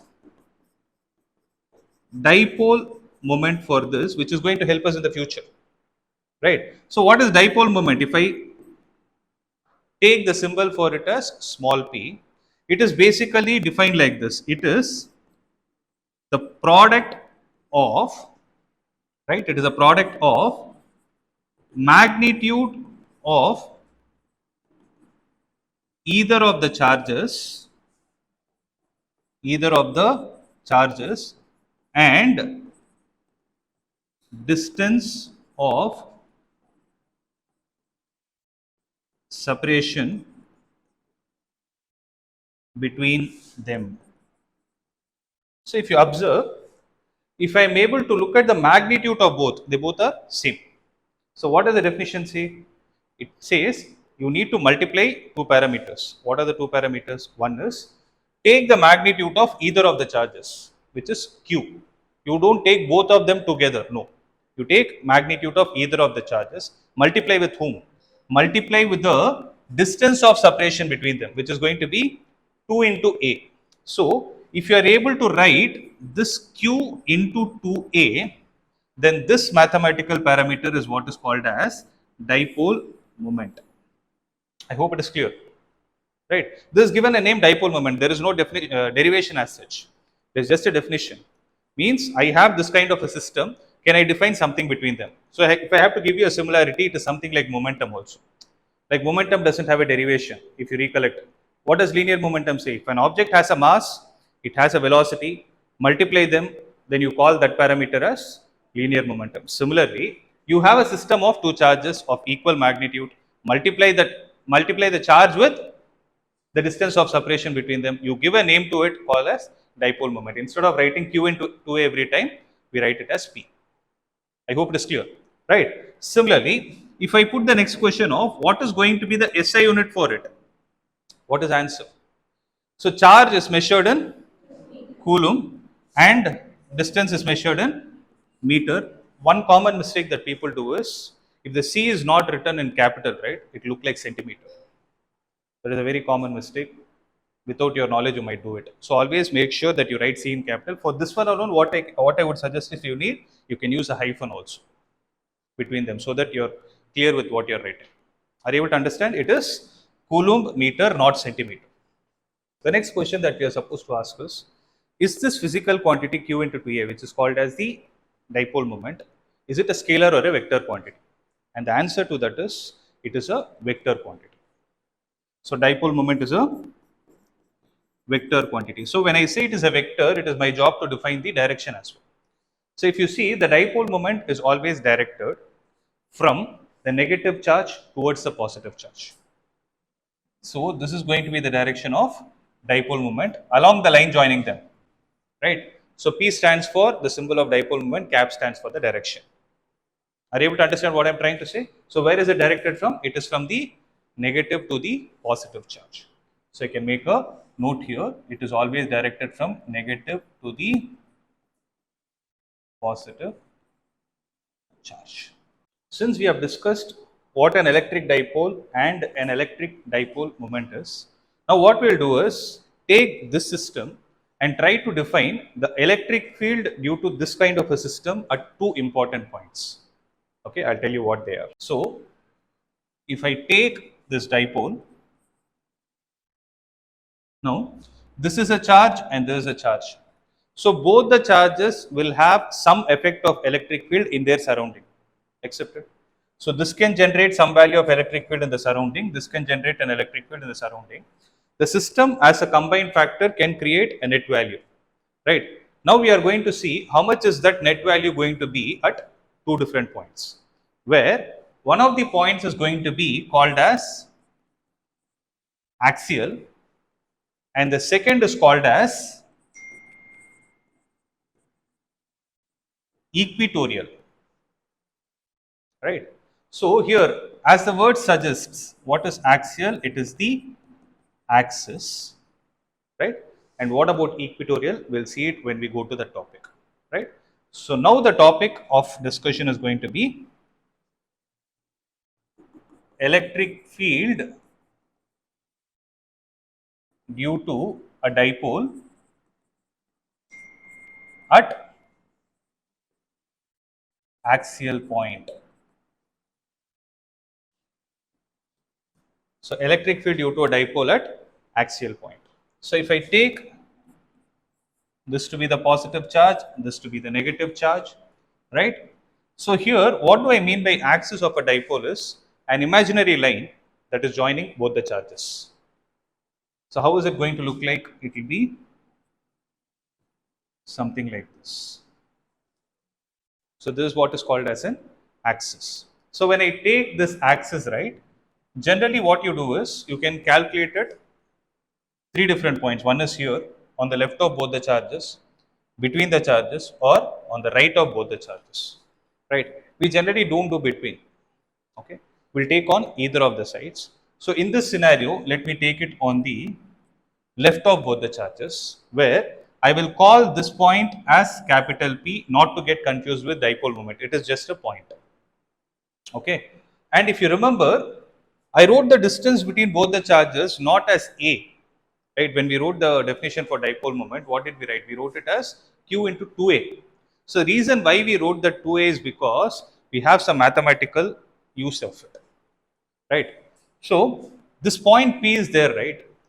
For that point, you need to measure the distance with respect to some reference point. So when I say reference point, you can take either from positive charge or negative charge, but with respect to a dipole, always the reference point is taken to be the center. So when you take it to be the center, what did we assume the distance to be? 2A, right? Now you can break it as A and A. That is the advantage. Okay. So this distance is going to be A and this distance is going to be A. Right? And the distance from the center to the point where you are calculating the field, let's call it as R. Am I clear till this point? Right. Now, what is going to be the distance from the positive charge to this point P? How much is this distance going to be? Obviously, R minus A. Right. So, obviously, from the negative charge, how much is it going to be? It will be R plus A. R plus this A. Okay, let me call this as A and let me call this as B. Right. So I already told you one thing, electric field is always calculated at a point. So when you write it, no, you need to write it like this. Electric field at P, the first one is due to A. What is it going to be? It's very simple. You go back and see the mathematical expression. It is very simple. Take the magnitude of the charge, right? Take the magnitude of the charge divided by 4 pi epsilon naught into distance square, right? So having said this, what I'll do is, here also I'll do the same. The magnitude of the charge is Q, I'll call it as EA, okay, electric field due to the charge at A. So it is going to be Q divided by 4 pi epsilon naught into what square? The distance square. So from this charge to this point, what is the distance? R minus A the whole square, right? So the next thing is, whenever you're dealing in physics, right, you need to see whether the quantity is a scalar or a vector. Here I'm dealing with electric field. Electric field is a vector quantity. So for this, I first wrote the magnitude. Now what I'm going to do is, I'm going to assign a direction to it. So for that, I'll put a bar on top of it. Right. Now I'll call it as EA vector. Right. So from the definition of dipole moment, we know that the dipole moment in this scenario is in this direction. It is from the negative to the positive charge. Right. Electric field due to the positive charge at point P, is it in the leftward direction or rightward direction? It is leftward.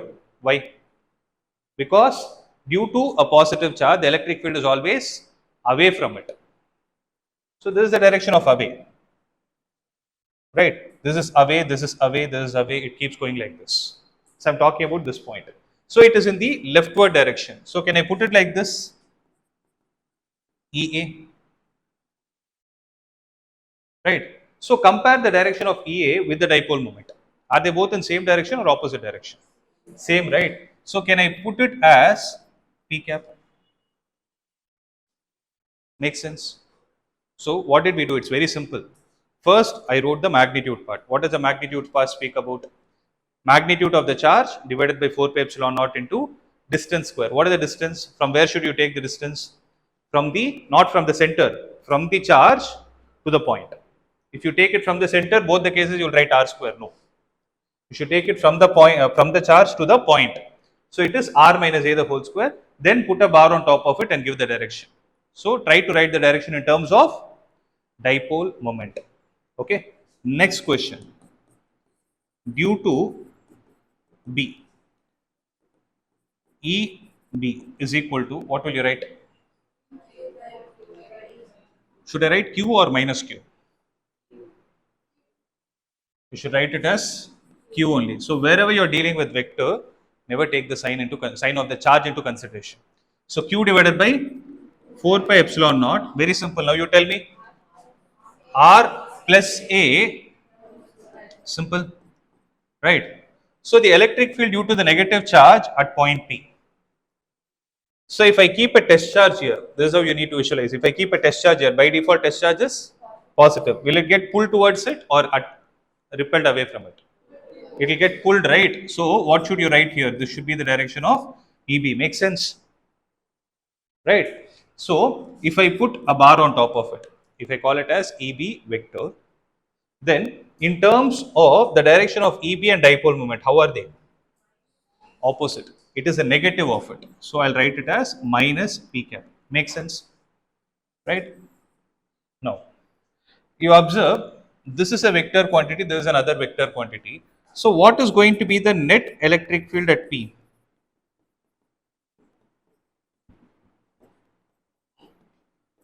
So it is going to be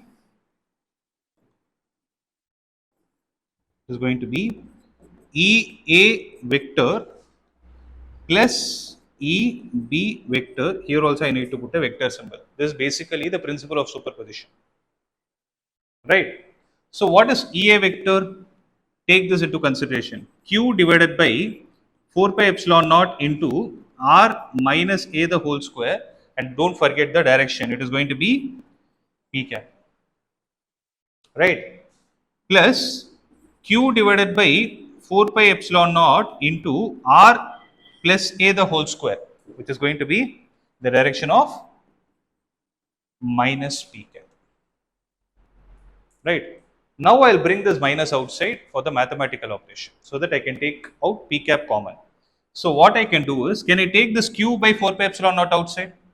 So Q divided by 4 pi epsilon naught if I take outside, I am left out with 1 divided by R minus A the whole square inside due to this, and due to this I am left out with minus 1 divided by R plus A the whole square.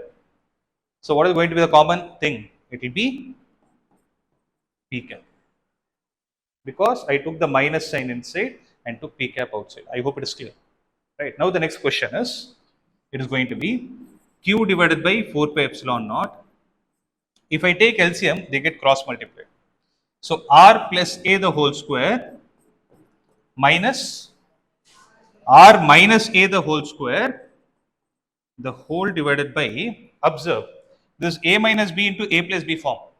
It's A square minus B square. R square minus A square, but the thing not to be forgotten is both are whole squares. So R square minus A square the whole square. Now close the bracket and write it as P cap. Is it clear till this step? Right. So there are two more steps. We'll finish it, then you can copy. Right. Now observe. A plus B the whole square minus A minus B the whole square. What is it going to be?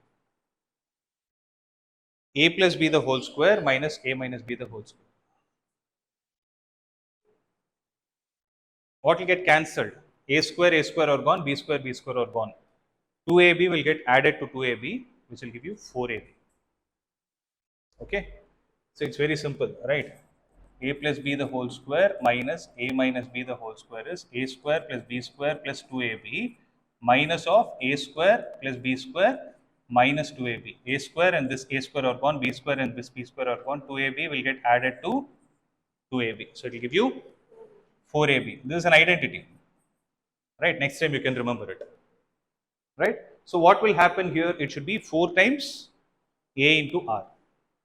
Here A is R, B is A. So 4 times AR, right? So it will be Q divided by 4 pi epsilon naught into, just to understand, I am writing this again, R plus A the whole square minus R minus A the whole square divided by R square minus A square the whole square times P cap. This is what you are going to get. So Q divided by 4 pi epsilon naught into, here it is going to be 4 times AR divided by, this is where we need to be careful again. Remember, R is very much greater than A. The reason being, I told you, we will not calculate it in between the charges. We always calculate on either side of the charges. Here we are calculating on the left of it, or you can calculate on the right of it. So when you do this kind of a scenario, the distance r you are taking, no, it is actually a value very much greater than the distance of separation between the dipole, because dipole is a very small device. Okay, it's like a, they are separated by a very small distance, right? Whereas the distance you are going to take r from the center is going to be very large compared to this distance. So r is very much greater than a, which implies r square minus a square can be approximated to r square itself mathematically, because this value is already greater than this. If you square the values, this value will become even more greater, right? So r square minus a square is approximated to r square itself. So what I can do here is r square minus a square I'll approximate it to r square minus a square. R square minus a square I'll approximate it to r square. So r square the whole square, it will become r power 4 times p cap. Clear? So 1r will cancel the 4 here. So it will be left out with r cube in the denominator. Right? Now, this 4a is there, no? This 4a, how I'll break it as 2 into 2a. So when I do that, can I write it as 2q into 2a divided by 4 pi epsilon naught r cube times p cap? Can I write it like this? Right. So this q into 2a is going to give us what? We can condense and write it as another value. What is it? It's called the dipole moment. So I will write this as 2 times the dipole moment divided by 4 pi epsilon naught r cube times p cap. Right? Or what you can do is you can write it as 2 times this 1 by 4 pi epsilon naught, you can call it as k into p divided by r cube times p cap. See, both are the ways in which you will find it in some of the books. Okay, both ways are accepted, and this is going to be the value of electric field due to a dipole at an axial point. Okay, here one important point to be noted is I took this point P on the left hand side, right? And what is it? We got the direction of the electric field as. We got it in the direction of dipole moment. So what do you think will happen had I taken this point on the right hand side? What do you think would have happened had I taken this point on the right hand side? So it will still be in the same direction. Are you able to understand?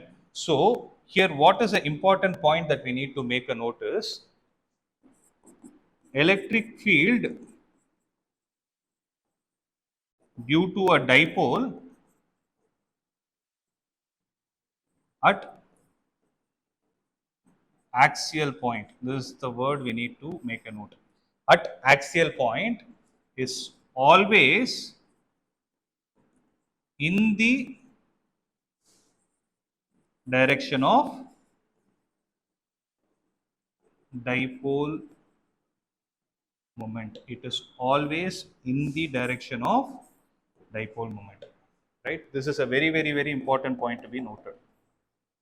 Right? So is it clear? You understood this approximation, right? So the next topic that we are going to discuss is electric field due to a dipole at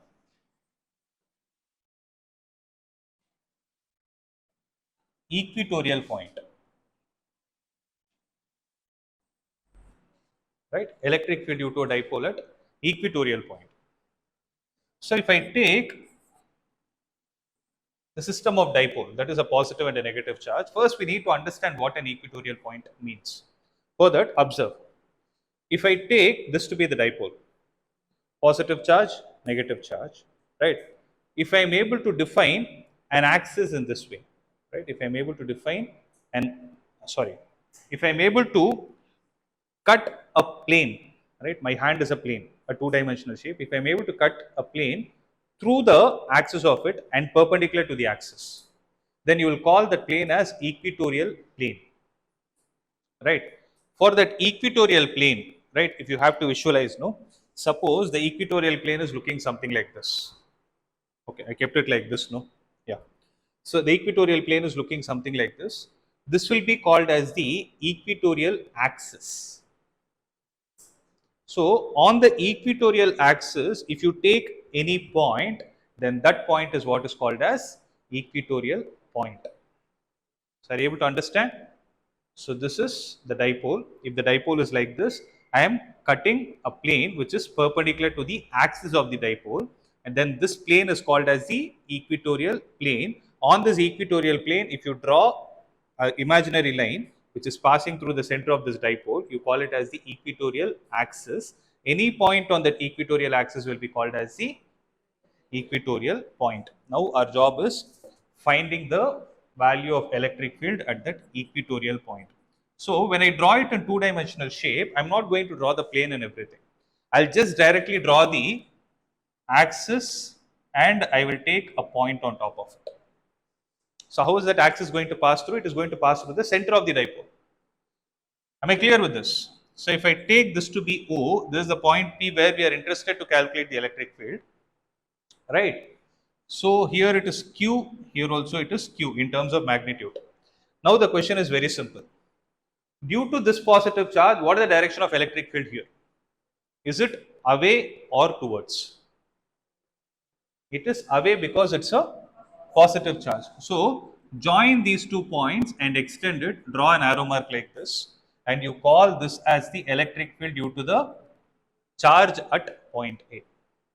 Similarly, due to this charge from point P joined to this, what is going to be the direction? Obviously, towards. So, this is going to be EB. Make sense? Right. Now, if I take the distance from the center to this point as R, this is broken into two equal parts where this part is going to be A and this part is also going to be A. This is R, this is A. So from the right angle triangle, this is going to be root of R square plus A square. In a similar way, this is also going to be root of R square plus A square. Right? Having said this, if I take the electric field due to the charge at point A, what is it going to be? It will be Q divided by 4 pi epsilon naught into distance square. So what is the distance square? This is the distance root of R square plus A square, the whole square. So what will happen? Square root and the whole square will get cancelled. So you will be left out with R square plus A square. So unlike the previous case, I am not putting the direction here because it is not completely aligned along the direction of dipole moment. It is randomly oriented. Right? So it is going to be R square plus A square. Similarly, the electric field at point P due to the charge at B is going to be Q. I am taking the magnitude alone because I have already taken the direction in the arrow mark form. So Q divided by 4 pi epsilon naught into root of R square plus A square the whole square, which is again going to be R square plus A square, simple. Right? If you observe the magnitude of both, they are exactly the same.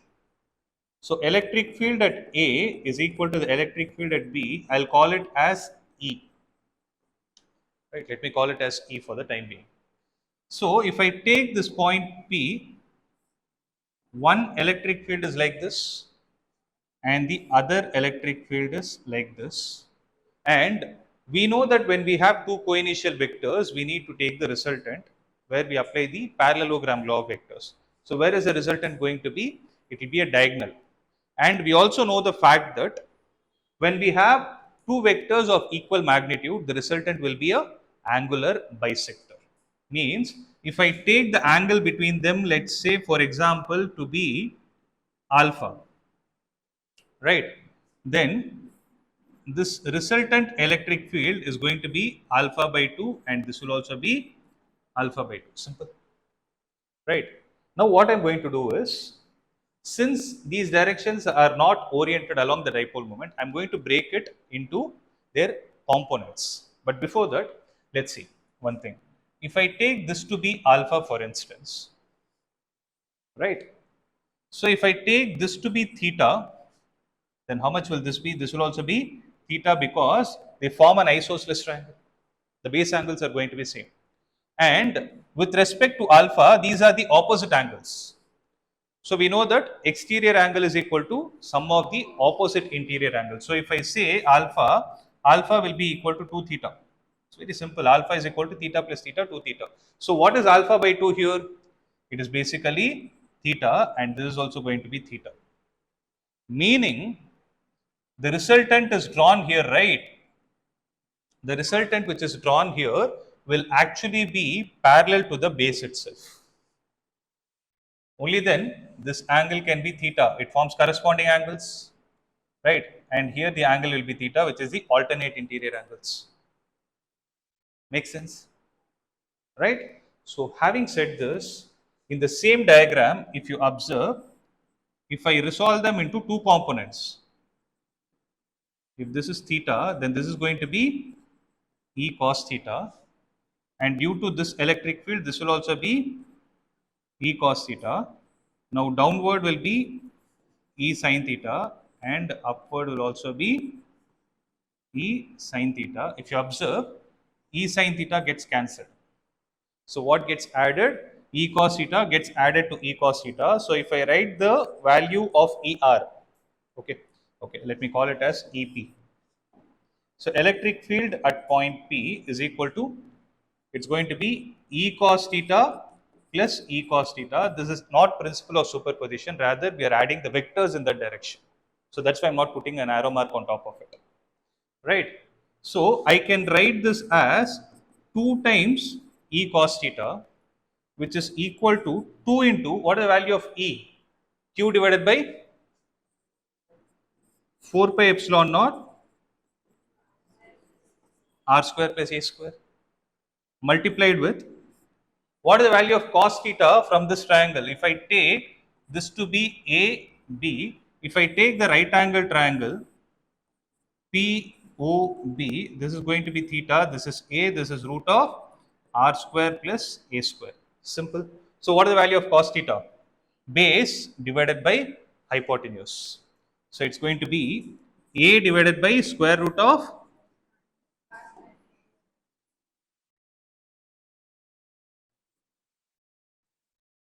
1 minute. Square root of R square plus A square. Now it's very simple. So 2 into Q into A is dipole moment divided by 4 pi epsilon naught into R square plus A square multiplied with R square plus A square to the power half. So A square into A power half will be A power 3 by 2. So here it will be R square plus A square the whole power 3 by 2. But we know the approximation. What is it? We know that R is very much greater than A, which implies R square plus A square is also approximated to R square. So R square plus A square is approximated to R square. So R square is left inside. R square to the power of 3 by 2 is R square to the power 3 by 2. 2 and 2 will get cancelled. You will be left out with R cube. So what will be the answer? It will be P divided by 4 pi epsilon naught R cube. And now, if I write the same value as, if I replace EP with E equatorial, they both mean the same. So if I write it as a vector quantity, then it will be P divided by 4 pi epsilon naught R cube. Now look at the direction. Dipole moment is in the leftward direction and electric field is in the rightward direction. So this will be minus of P cap, meaning the electric field due to a dipole at equatorial point is always in the direction opposite to the dipole moment. It is always in the direction opposite to the dipole moment. So E equatorial is always in direction opposite to the dipole moment. And if you look at the magnitude of this, This is exactly the half of what we saw in the previous case. In the previous case, it was 2p divided by 4 pi epsilon naught r cube, whereas here it is p divided by 4 pi epsilon naught r cube. Having said this, what we can conclude is electric field due to axial, the magnitude of this is always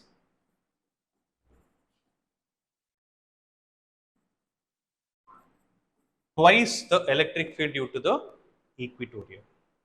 Are you able to understand? So this is how the electric field due to a dipole is calculated at two important points. What are they? One is the axial and the equatorial point. Am I clear with this? Right. So the next topic that we are going to discuss is electric flux. Okay. So this electric flux has something to do with the density of field lines. It has a significance. Okay, I'll tell you where it is useful in physics. See, if you take the same example of this positive charge, due to this positive charge, how will the electric field be? These are the field lines. Am I right? So when you take these field lines, right? Now, when you take these field lines, you're able to see that it is more crowded near the charge, and as you move away from the charge, right, you can see that the distance between them is increasing when I talk about a non-uniform electric field, right? Meaning, if there are field lines, if I take an area here, means if I take my hand and place it like this here, I'm able to see that three lines are passing, whereas if I take the same and keep it here, I'm able to see only one line passing.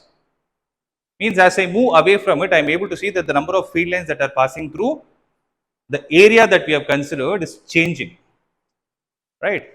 So it has a significance. So instead of using the word like field line density, if we call it as flux, right? This flux will tell us what is the strength of the electric field generated due to a system of charge at a particular place. So that is the main objective of it. For that, which we need to understand what is the definition of it. So if you see, electric flux is basically the total number of field lines of force. These are the field lines of force. If you calculate the total number of field lines of force that are passing through a given area, the area is the finger that I consider, right? If you are able to calculate the number of field lines that are passing through the given area that you considered, but a point to be added here is through a given area perpendicular to it. Means for this area, you need to take only those lines into consideration, into the count, which are perpendicular to this area. Are you able to understand what I'm trying to say? Right? So that's what electric flux is all about. Right? So when you calculate the electric flux, right? See, if I take this to be the area, and let's say this is the way the electric field lines are there. I have taken a consolidated value of the strength of all those electric field lines through this area as one vector, and I give a name to it called as E. Right. So what is that we are suggesting? So for you to define the electric flux, you need to calculate the total number of field lines that are passing through the given area perpendicular to it. Meaning this electric field line is supposed to be perpendicular to the area.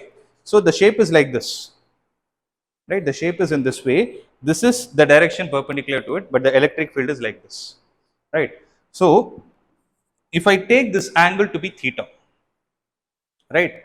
Now there is a point to be noted that for any surface, when you talk about a two-dimensional surface or a three-dimensional surface, the area that you have considered is always perpendicular to the surface. How is it? It is perpendicular to the surface, and the next point to be noted is in the outward direction. In the outward direction. Okay, I'll tell you what is the meaning of that outward in the case of 3D. So as of now, you're able to see, the circle is there. I've considered the aerial vector to be perpendicular to the surface. So this is going to be the direction of area. So electric field and area, they are acting at an angle of theta with respect to each other. Now this electric field can be resolved into two components. One is E cos theta and the other is going to be E sin theta. If you see, E sin theta is not a component which is perpendicular to the surface, only E cos theta is perpendicular. So, if you are able to take the product of this E cos theta and A, then this is going to give me the flux, right? So, if you write this flux, this will be equal to E vector dot A vector, and this is read as phi. Okay, so this is the mathematical symbol for flux as such, right? So if you put phi with a subscript E, you call it as electric flux, because the same concept we'll be discussing in magnetism also. There we call it as magnetic flux, right? If whatever you are able to understand from here is the same thing applicable there also. Now, I told you that aerial vector is perpendicular to the surface in the outward direction, right? What is the meaning of it is, if I take this cube, then this side is there, no? So that side is going to be a, okay, there's a cuboid. So that side is going to be a rectangle, right? For that rectangle, I can define the aerial vector perpendicular to it in either this direction or in this direction. But which one should I take into consideration according to physics? I need to take only the rightward one, because it says the aerial vector is always in the outward direction perpendicular to the surface. This is a very, very, very important point to be noted, because this is what we use to solve problems. There are two important problems in your textbook, which when I discuss that, right, you will understand this thing better. But I want you to remember this point. What is it? Can you please state it? Aerial vector is always in the outward direction perpendicular to the surface, right? So please make a note of this. 1 minute, 1 minute. So I wrote the mathematical expression for flux, right? Now, what kind of a physical quantity is this? Is this a scalar or a vector quantity? It's a scalar quantity, because you're talking about the number of field lines. And one more thing is, it's a dot product. It's a scalar quantity. Now, what is going to be the SI unit for it? This is Newton per Coulomb, and this is meter square. So it is going to be, I'll write it clearly. What is going to be the unit? It is going to be Newton meter square per Coulomb. Am I clear with this? This is all about electric flux. The few more topics that are pending is, till now we were discussing about the point charge, right? But it is not necessary that always the system will be a point charge. It can be an extended charge also. Like, see, you can think of your pen getting charged. If you take your pen, right, it is a linear charge where you have everything getting charged. If you consider it to be a cylinder, then it will be a three-dimensional charge. So those are all called as extended charges. So I'll just give you a brief of what we are going to discuss next. Okay. So we'll be discussing about this thing. One is charge distribution, where there are three types: linear, surface, and the volume ones. After this, we'll be going to an important law called as the Gauss law. Right? Gauss law is something like a substitute for Coulomb's law. Meaning Coulomb's law is applicable only for point charges, right? What if we have extended charges? You can apply Coulomb's law. I'm not saying you cannot do it, but it's a complicated process, because you need to apply a little bit of math. Like, you need to consider a small charge and integrate and all those things, which is not a part of the syllabus. So if you're for competitive exam, you can learn that. For CBSE, it's not there. So as a substitute of it, what they did is this Gauss law is proposed, right?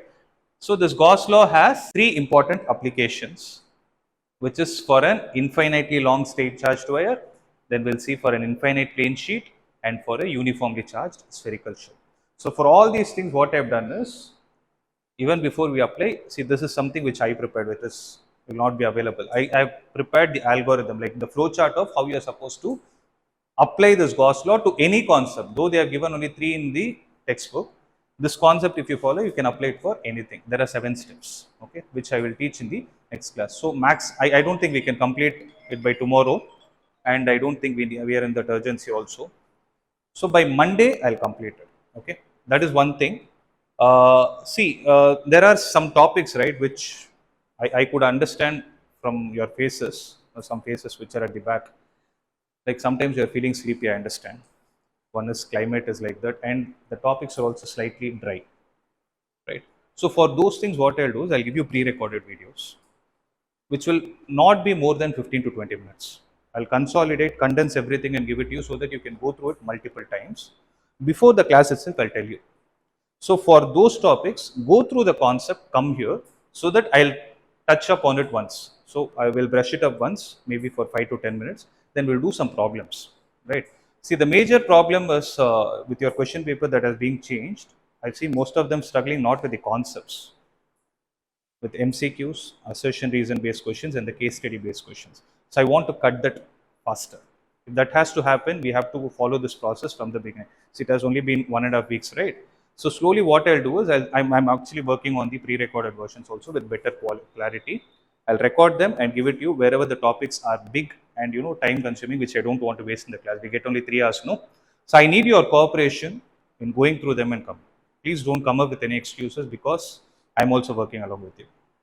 Right? It is for you guys. So don't give any excuses. Don't say I don't have time or anything. Monday you're coming to class. Sunday at least spend 30 minutes for that. Take notes and then come. Be sincere. Okay. So that we can concentrate on the problems, because I didn't do problems this year. If you see, I've been only teaching, right? I didn't tell you how to apply the equatorial, the electric field due to the values that we have calculated till now. I have to teach that, right? So we need to save time. So this is one thing I wanted to just inform you so that you be mentally prepared.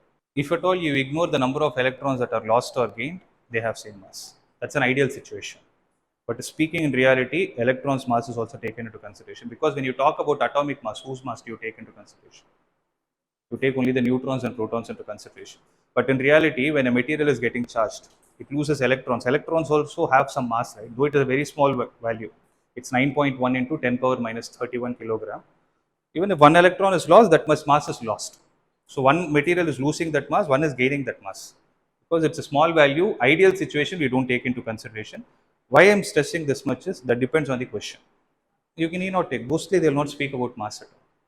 They will not speak, because we are concerned only about charge. So in the previous class, we saw the derivations that are related to electric field due to a dipole at axial and equatorial point. As I told you, they both are important ones. Okay, you need to practice those derivations as well.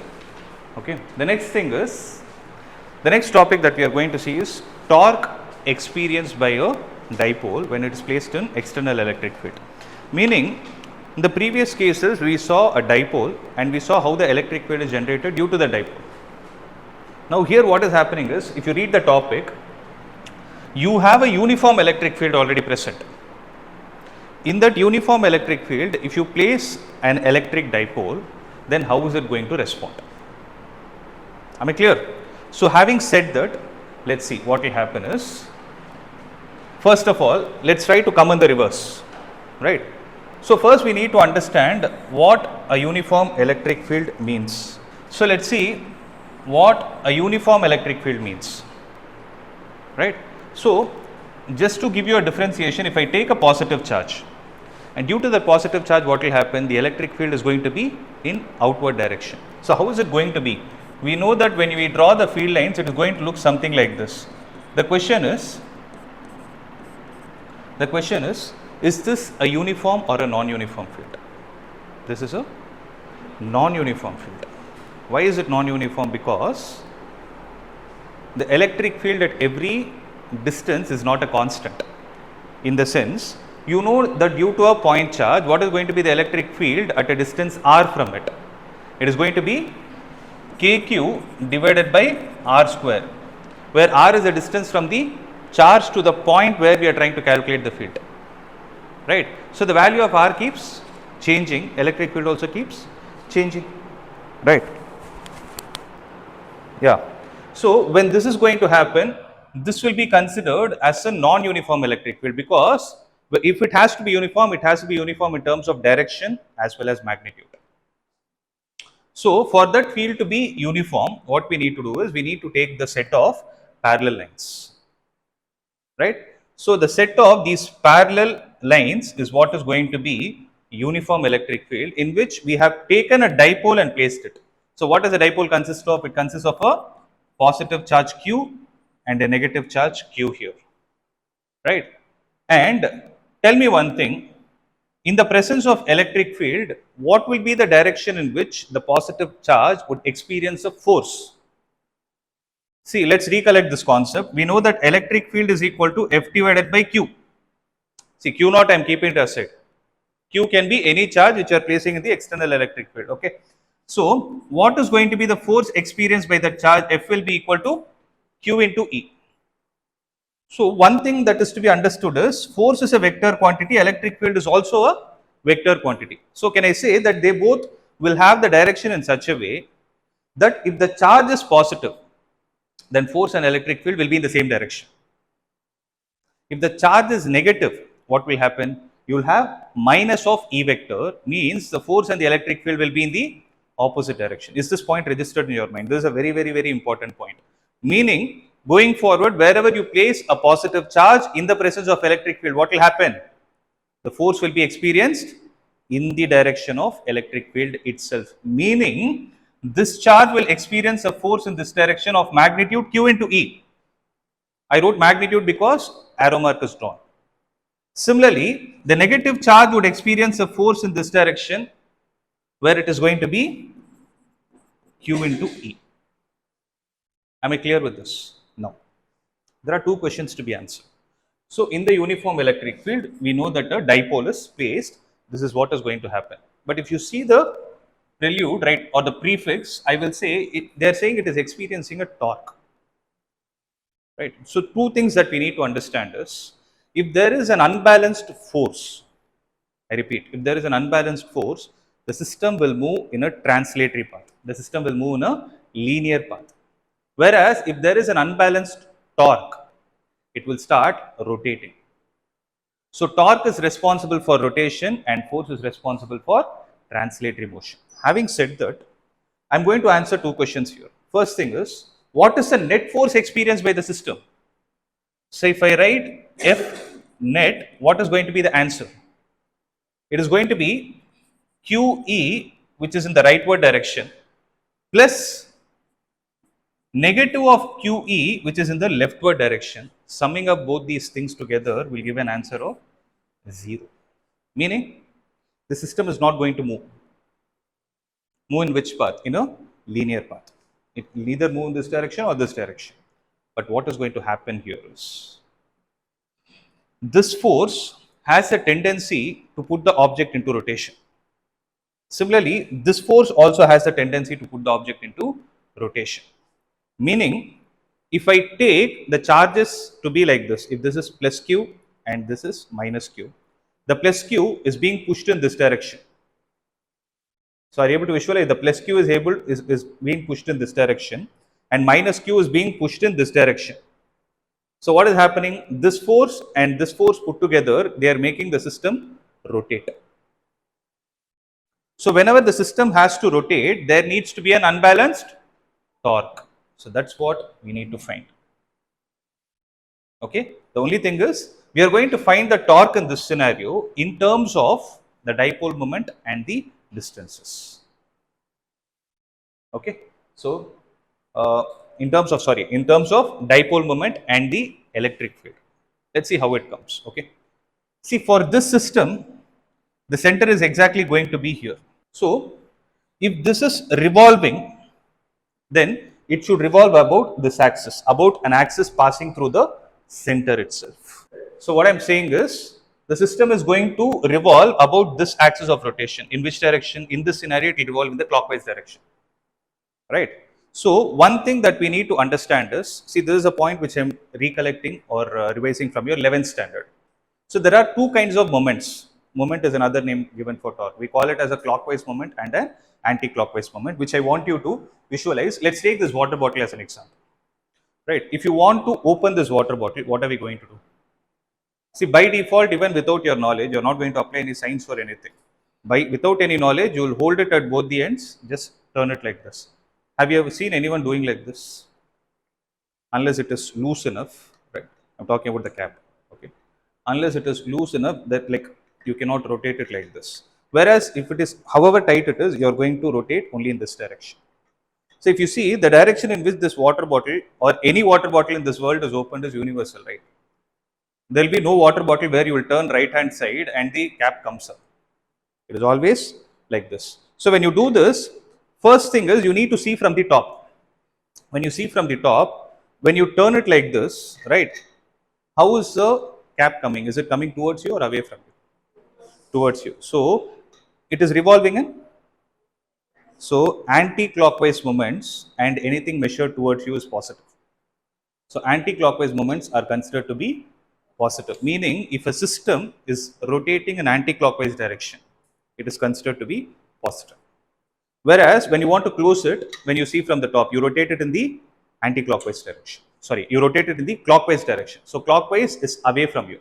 So clockwise and anything away from you is considered to be negative. So that is why clockwise moments are negative.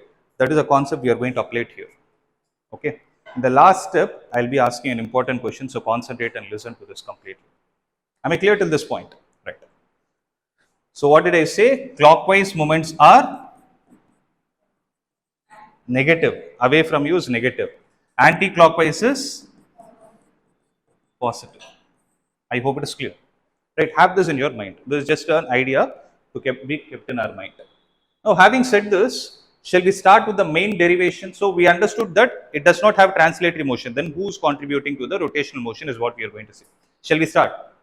See, if this is going to be the axis of rotation, from this axis of rotation, if you see the perpendicular distance, how much is it going to be? Like this is the point of application of force. If I take this angle to be theta, right, we know that this distance is 2a, it is going to be a, right? Then how much is this going to be? If I take this to be y, for instance, y divided by a is sine theta. So y by a is sine theta, then y will be equal to a sine theta, and this is going to be a cos theta. In a similar way, if I take this distance and drop it here, then this angle will also be theta, right? This is going to be a cos theta, and this is going to be a sine theta, right? Am I clear with this? No. The next question is, this force is acting at a perpendicular distance of how much value? So torque, when you write it, no, because we are talking about the torque. So torque, when it is written in the vector form, you write it as r vector cross f vector. The order is very important in the cross product of vectors, because a cross b is not the same as b cross a, right? We know this. Similarly, when you write the same thing in the scalar form, you write it as force into perpendicular distance. I repeat, this is into, not cross. It is force into perpendicular distance. From where? From the point of application to the axis of rotation. So force into perpendicular distance. Whenever you speak about distance, right, throughout your physics or math, you always need to speak about a reference point or a reference line. So here perpendicular distance from where? From the point of application of force to the axis of rotation, right? So having said this, what is going to be the force? This QE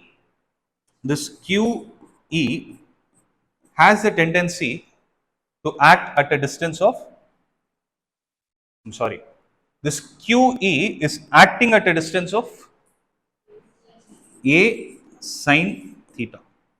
Am I clear with this? Right. Now the question is, this torque, I have written it in the scalar form, but we know that torque is a vector quantity. So if I put a vector symbol on top of it, then it's my responsibility to write the direction. Now you tell me, this QE will make the whole system rotate in clockwise direction or anti-clockwise direction. This is how the charge is. This is how the system is. One force is acting in this direction. So if I push it here and the other force is supporting it, right? In which direction is it rotating according to you? It is clockwise. Clockwise moments are negative. They are away from you, right? So if you take this to be the x-axis and y-axis, what is the direction in which torque is acting in this case? In the negative z-axis. I repeat it. This is taken as x-axis. This is taken as y-axis. Anything towards you is positive z, away from you is negative z by default, right?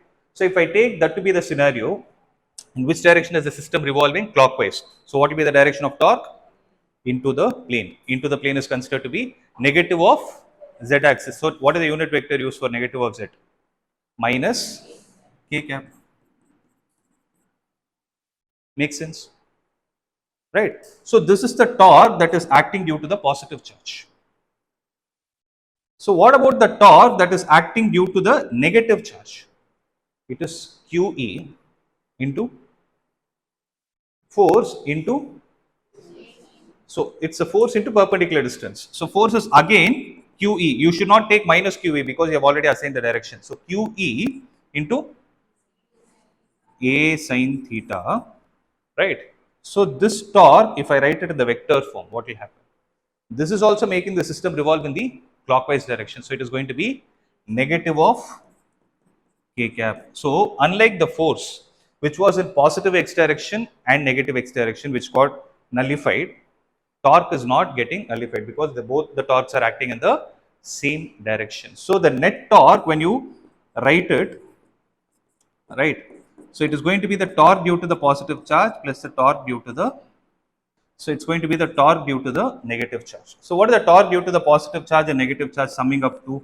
It is QE into A sin theta plus A sin theta, which is going to be 2A sin theta, which is going to be in the negative direction of k cap, right? Now it's simple. What is this Q into 2A? It is P into E, right? So this is P into E, and you're left out with a sin theta and negative of k cap, which is going to be the net torque that is experienced. So this is the torque that we are trying to answer. But here comes an important question. Every time you cannot write it as P sin theta minus k cap. You need to write it in this form, like how you wrote torque as a general formula, R vector cross F vector. Here you need to write the relation between P and E. So with respect to cross product, there is a challenge. What is it? A cross B is not the same as B cross A. So this is where we need to think whether I should write it as P cross E or E cross P. Had I left it normally, right, you would have told it is P vector cross E vector because I wrote P first and E next. If I write EP sin theta, then you will say E vector cross P vector. But one of them is correct. So which one should I write? For that, we need to think about it. So if I take this to be the dipole, what is the direction of dipole moment? Because one of the vectors involved is dipole moment. I need to know the direction of dipole moment, which is P vector. Am I right? It is from the negative to the positive charge. That's what the basic says, right? So listen to this carefully. See, if suppose, can I have another pen, please? See, if suppose the system is like this, right? When the system is in this way, where I call this as A vector and this as B vector, right? If I do A vector cross B vector, I need to keep the direction of the first vector fixed. In A vector cross B vector, which is first, obviously the one before the cross, which is A vector. I need to keep the direction of it fixed and you need to keep the direction of the second vector fixed, which is B vector, and take the first vector and turn it towards the second vector in the shortest direction possible. This is an important point to be noted. So A vector plus B vector means fix the position of B. It's here. Now this A vector has to reach this B vector. It can reach in two directions. I can reach it either rotated like this, means with respect to you it is anti-clockwise direction, or I can rotate it in clockwise direction also. But which one is correct? I need to rotate it in the shortest possible direction, means I need to rotate it in the anti-clockwise direction. When I do that, you get an anti-clockwise moment. So what do you achieve? You achieve a positive value because anti-clockwise moments are positive. Suppose I do B vector cross A vector, the second vector should be fixed. B vector cross A vector, second vector should be fixed. First vector should be rotated towards the second vector in the shortest direction possible. When you rotate it, it revolves in the clockwise direction. Hence, you get a negative k, right? So, having the same thing in mind, what we will do is, if I take P vector and E vector, this is P vector. E vector is like this. Make sense? So, if I write P cross E, what will be the direction of torque? If I write E cross P, what will be the direction of torque? So, use the same logic. If I write P cross E, I need to fix the position of second vector. E vector is fixed. From the first vector, I need to turn towards the second vector in the shortest direction. So, which direction will I rotate it? When I rotate it clockwise, what is going to be the moment? Is it going to be positive or negative? In this case, what did we get? So, it's satisfied. So that is the reason why the torque net, when it is written in the vector form, is written as P vector cross E vector and not as E vector cross P vector. See, this is a very simple point. In your textbook, they would have told accept it. But I wanted you to visualize why this is happening, because you need to understand the basics of cross product. You will see this concept in your math also in a chapter called vector algebra. So at that point, you should not again learn it. Okay, it's very simple. Is that clear? So this is all about the torque experienced by a dipole placed in uniform electric field. Now listen to this question. So this is the topic. Now the question is, if I change the uniform electric field to non-uniform electric field, what do you think would have happened? If I change the uniform electric field to a non-uniform electric field, what do you think would have been the answer? If you think of the logic, right? This QE and minus QE got nullified only because they are exactly acting along the x direction and the negative x direction because of the uniform electric field. Had it been non-uniform, this force would have not had a confined direction. Meaning, the net force in the case of a non-uniform electric field would have not been 0. Meaning, there would be torque. In addition to torque, there would also be force. So, if you visualize it, in this scenario, this object is only revolving like this, about a fixed position. You can imagine the minute hand of a clock. So, it is revolving about a fixed position, it is hinged at the center. So, it will keep revolving like this. Whereas, if the same system was placed in non-uniform electric field, the system would have rotated as well as had a translatory motion like this. Means it moves like this, right? It will keep rotating as well as moving, but we don't know in which direction it will move because it has a non-uniform, it has a non-zero force. So force plus this one will give a combined rotation and a translatory motion. Am I clear with this? Right. So as I told you, there is a topic in your textbook. Now you can make a note of it. Dipole moment is available. It's something like you need to know the direction in which that is acting. No? They have assigned it like that. They have assigned it like that. That's it. It's multiplication of two things. As I told you, this has a lot of application in your chemistry. So there you would have learned no bond moment and everything. It's the same logic there. You will say when you take a HCl molecule, what will happen? You speak in terms of electronegativity and electropositivity. One is going to have a slightly positive charge. See H plus Cl minus. In terms of H plus and Cl minus, in terms of it, both have got combined to give you the molecule of HCl. So they have the same amount of positive charge also. But are they present in such a way that the whole charge on H plus is only H plus or Cl minus is Cl minus is the question. Meaning there will be a slight bond shift, right? The electron pair is there, no, which has participated, and the electron in the shift. So அதனால தான் இந்த side light or positive charge இருக்குமா delta plus. The delta plus is what is Q. This is delta minus. So அதனால what will happen is there will be a small moment that is existing. That there is something like this that is observed. அதுக்கு பேர் தான் dipole moment ன்னு சொன்னாங்க. So the dipole moment, if it has to have a direction, they have assigned it saying that it is from the negative to the positive charge. See, some things are assigned only to make make things simple. If electric field irukku, somebody who defined it first, right? I'm saying electric field due to a positive charge is away from it. Maybe had I invented, if I have the negative charge to be my favorite charge, I would have told electric field due to a positive charge is always towards it. என்ன பண்ணிருப்பேன்? I would have told test charge is negative. And the invent பண்ணவங்க what they did is Q naught by default they told it is positive. Why should it be positive?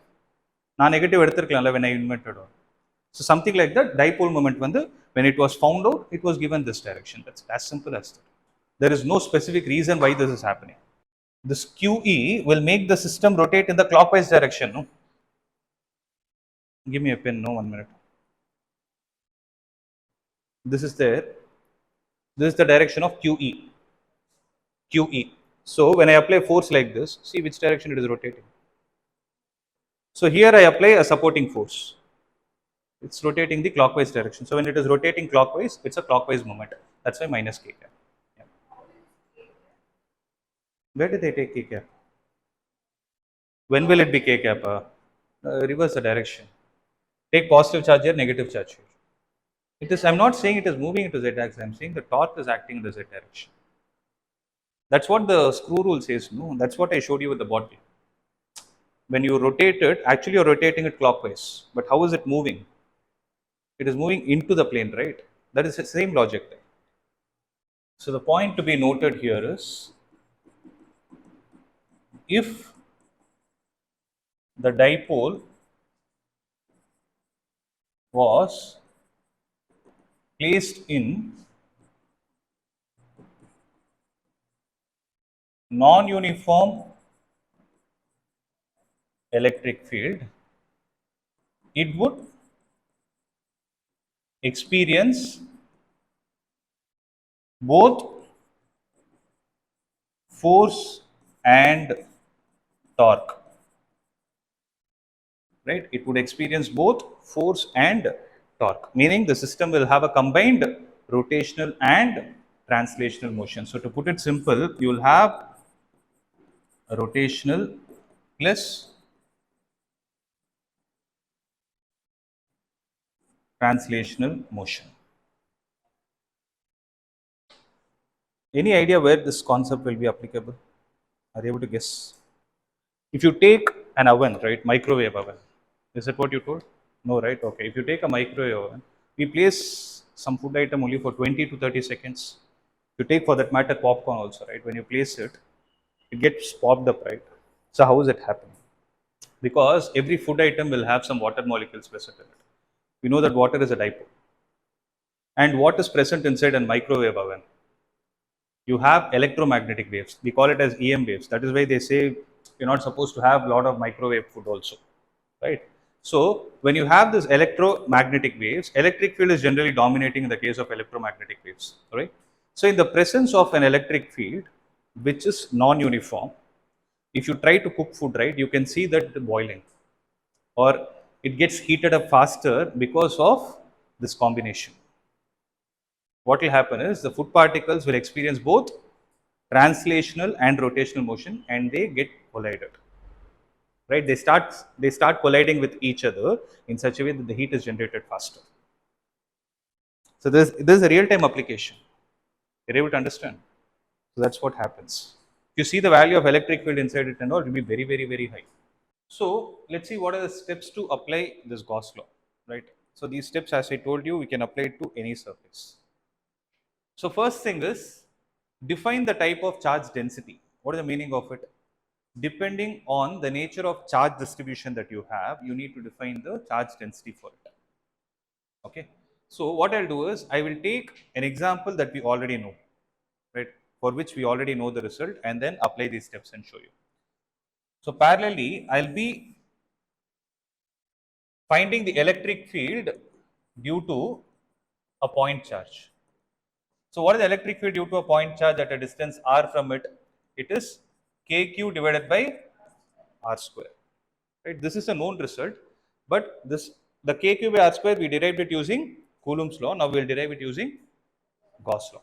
So first thing, due to a point charge, first thing is I have a point charge, right?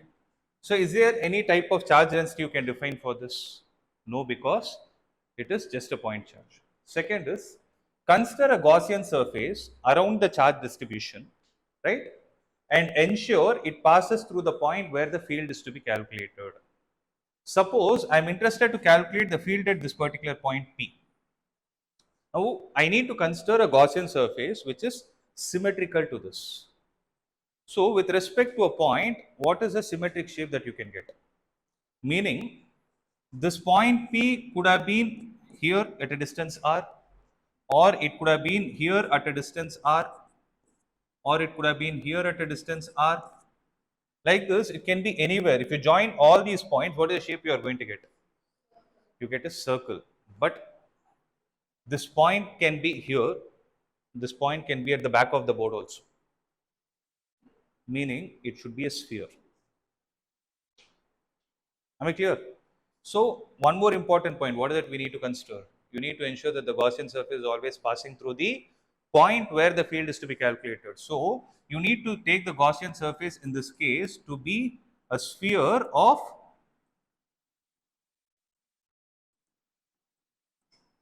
radius r. Third point. we need to consider a small area dA on the Gaussian surface. Suppose the sphere is like this, right? If I take this knuckle, for instance, right, this will be a small area that is present on the sphere. So what I'll do is I'll consider a small area here and I'll assign the value to it as dA. Am I clear with the third step? Right. And what is the, oh, so okay. dA and assign direction to it. So with respect to the aerial vector, what is the direction? It is always in the radially, yesterday I told you, it is always in the radially outward direction, right? Meaning I should take it like this. So that is the direction of aerial vector. So first step, second step, third step is over. Fourth step is find the direction of electric field through the small area dA that we have considered in step number 3. So due to this charge distribution, due to the positive charge, what is going to be the direction of electric field through this small area dA? So when you draw the field lines for it, how is it going to look like? It is going to be outward like this, among which one such electric field line will pass through this, right, which I call it as E. Remember, E and this dA are parallel to each other. E and dA are parallel to each other. Now what you are supposed to do is find the total charge enclosed in the Gaussian surface. What is the total charge enclosed by the Gaussian surface? Only one charge, Q. So is it clear till the fifth step, right? The next two steps, what is it? Apply the surface integral of E dot dA is equal to Q divided by epsilon naught, solve for the electric field. So we are almost at the end. So what is that I am supposed to do?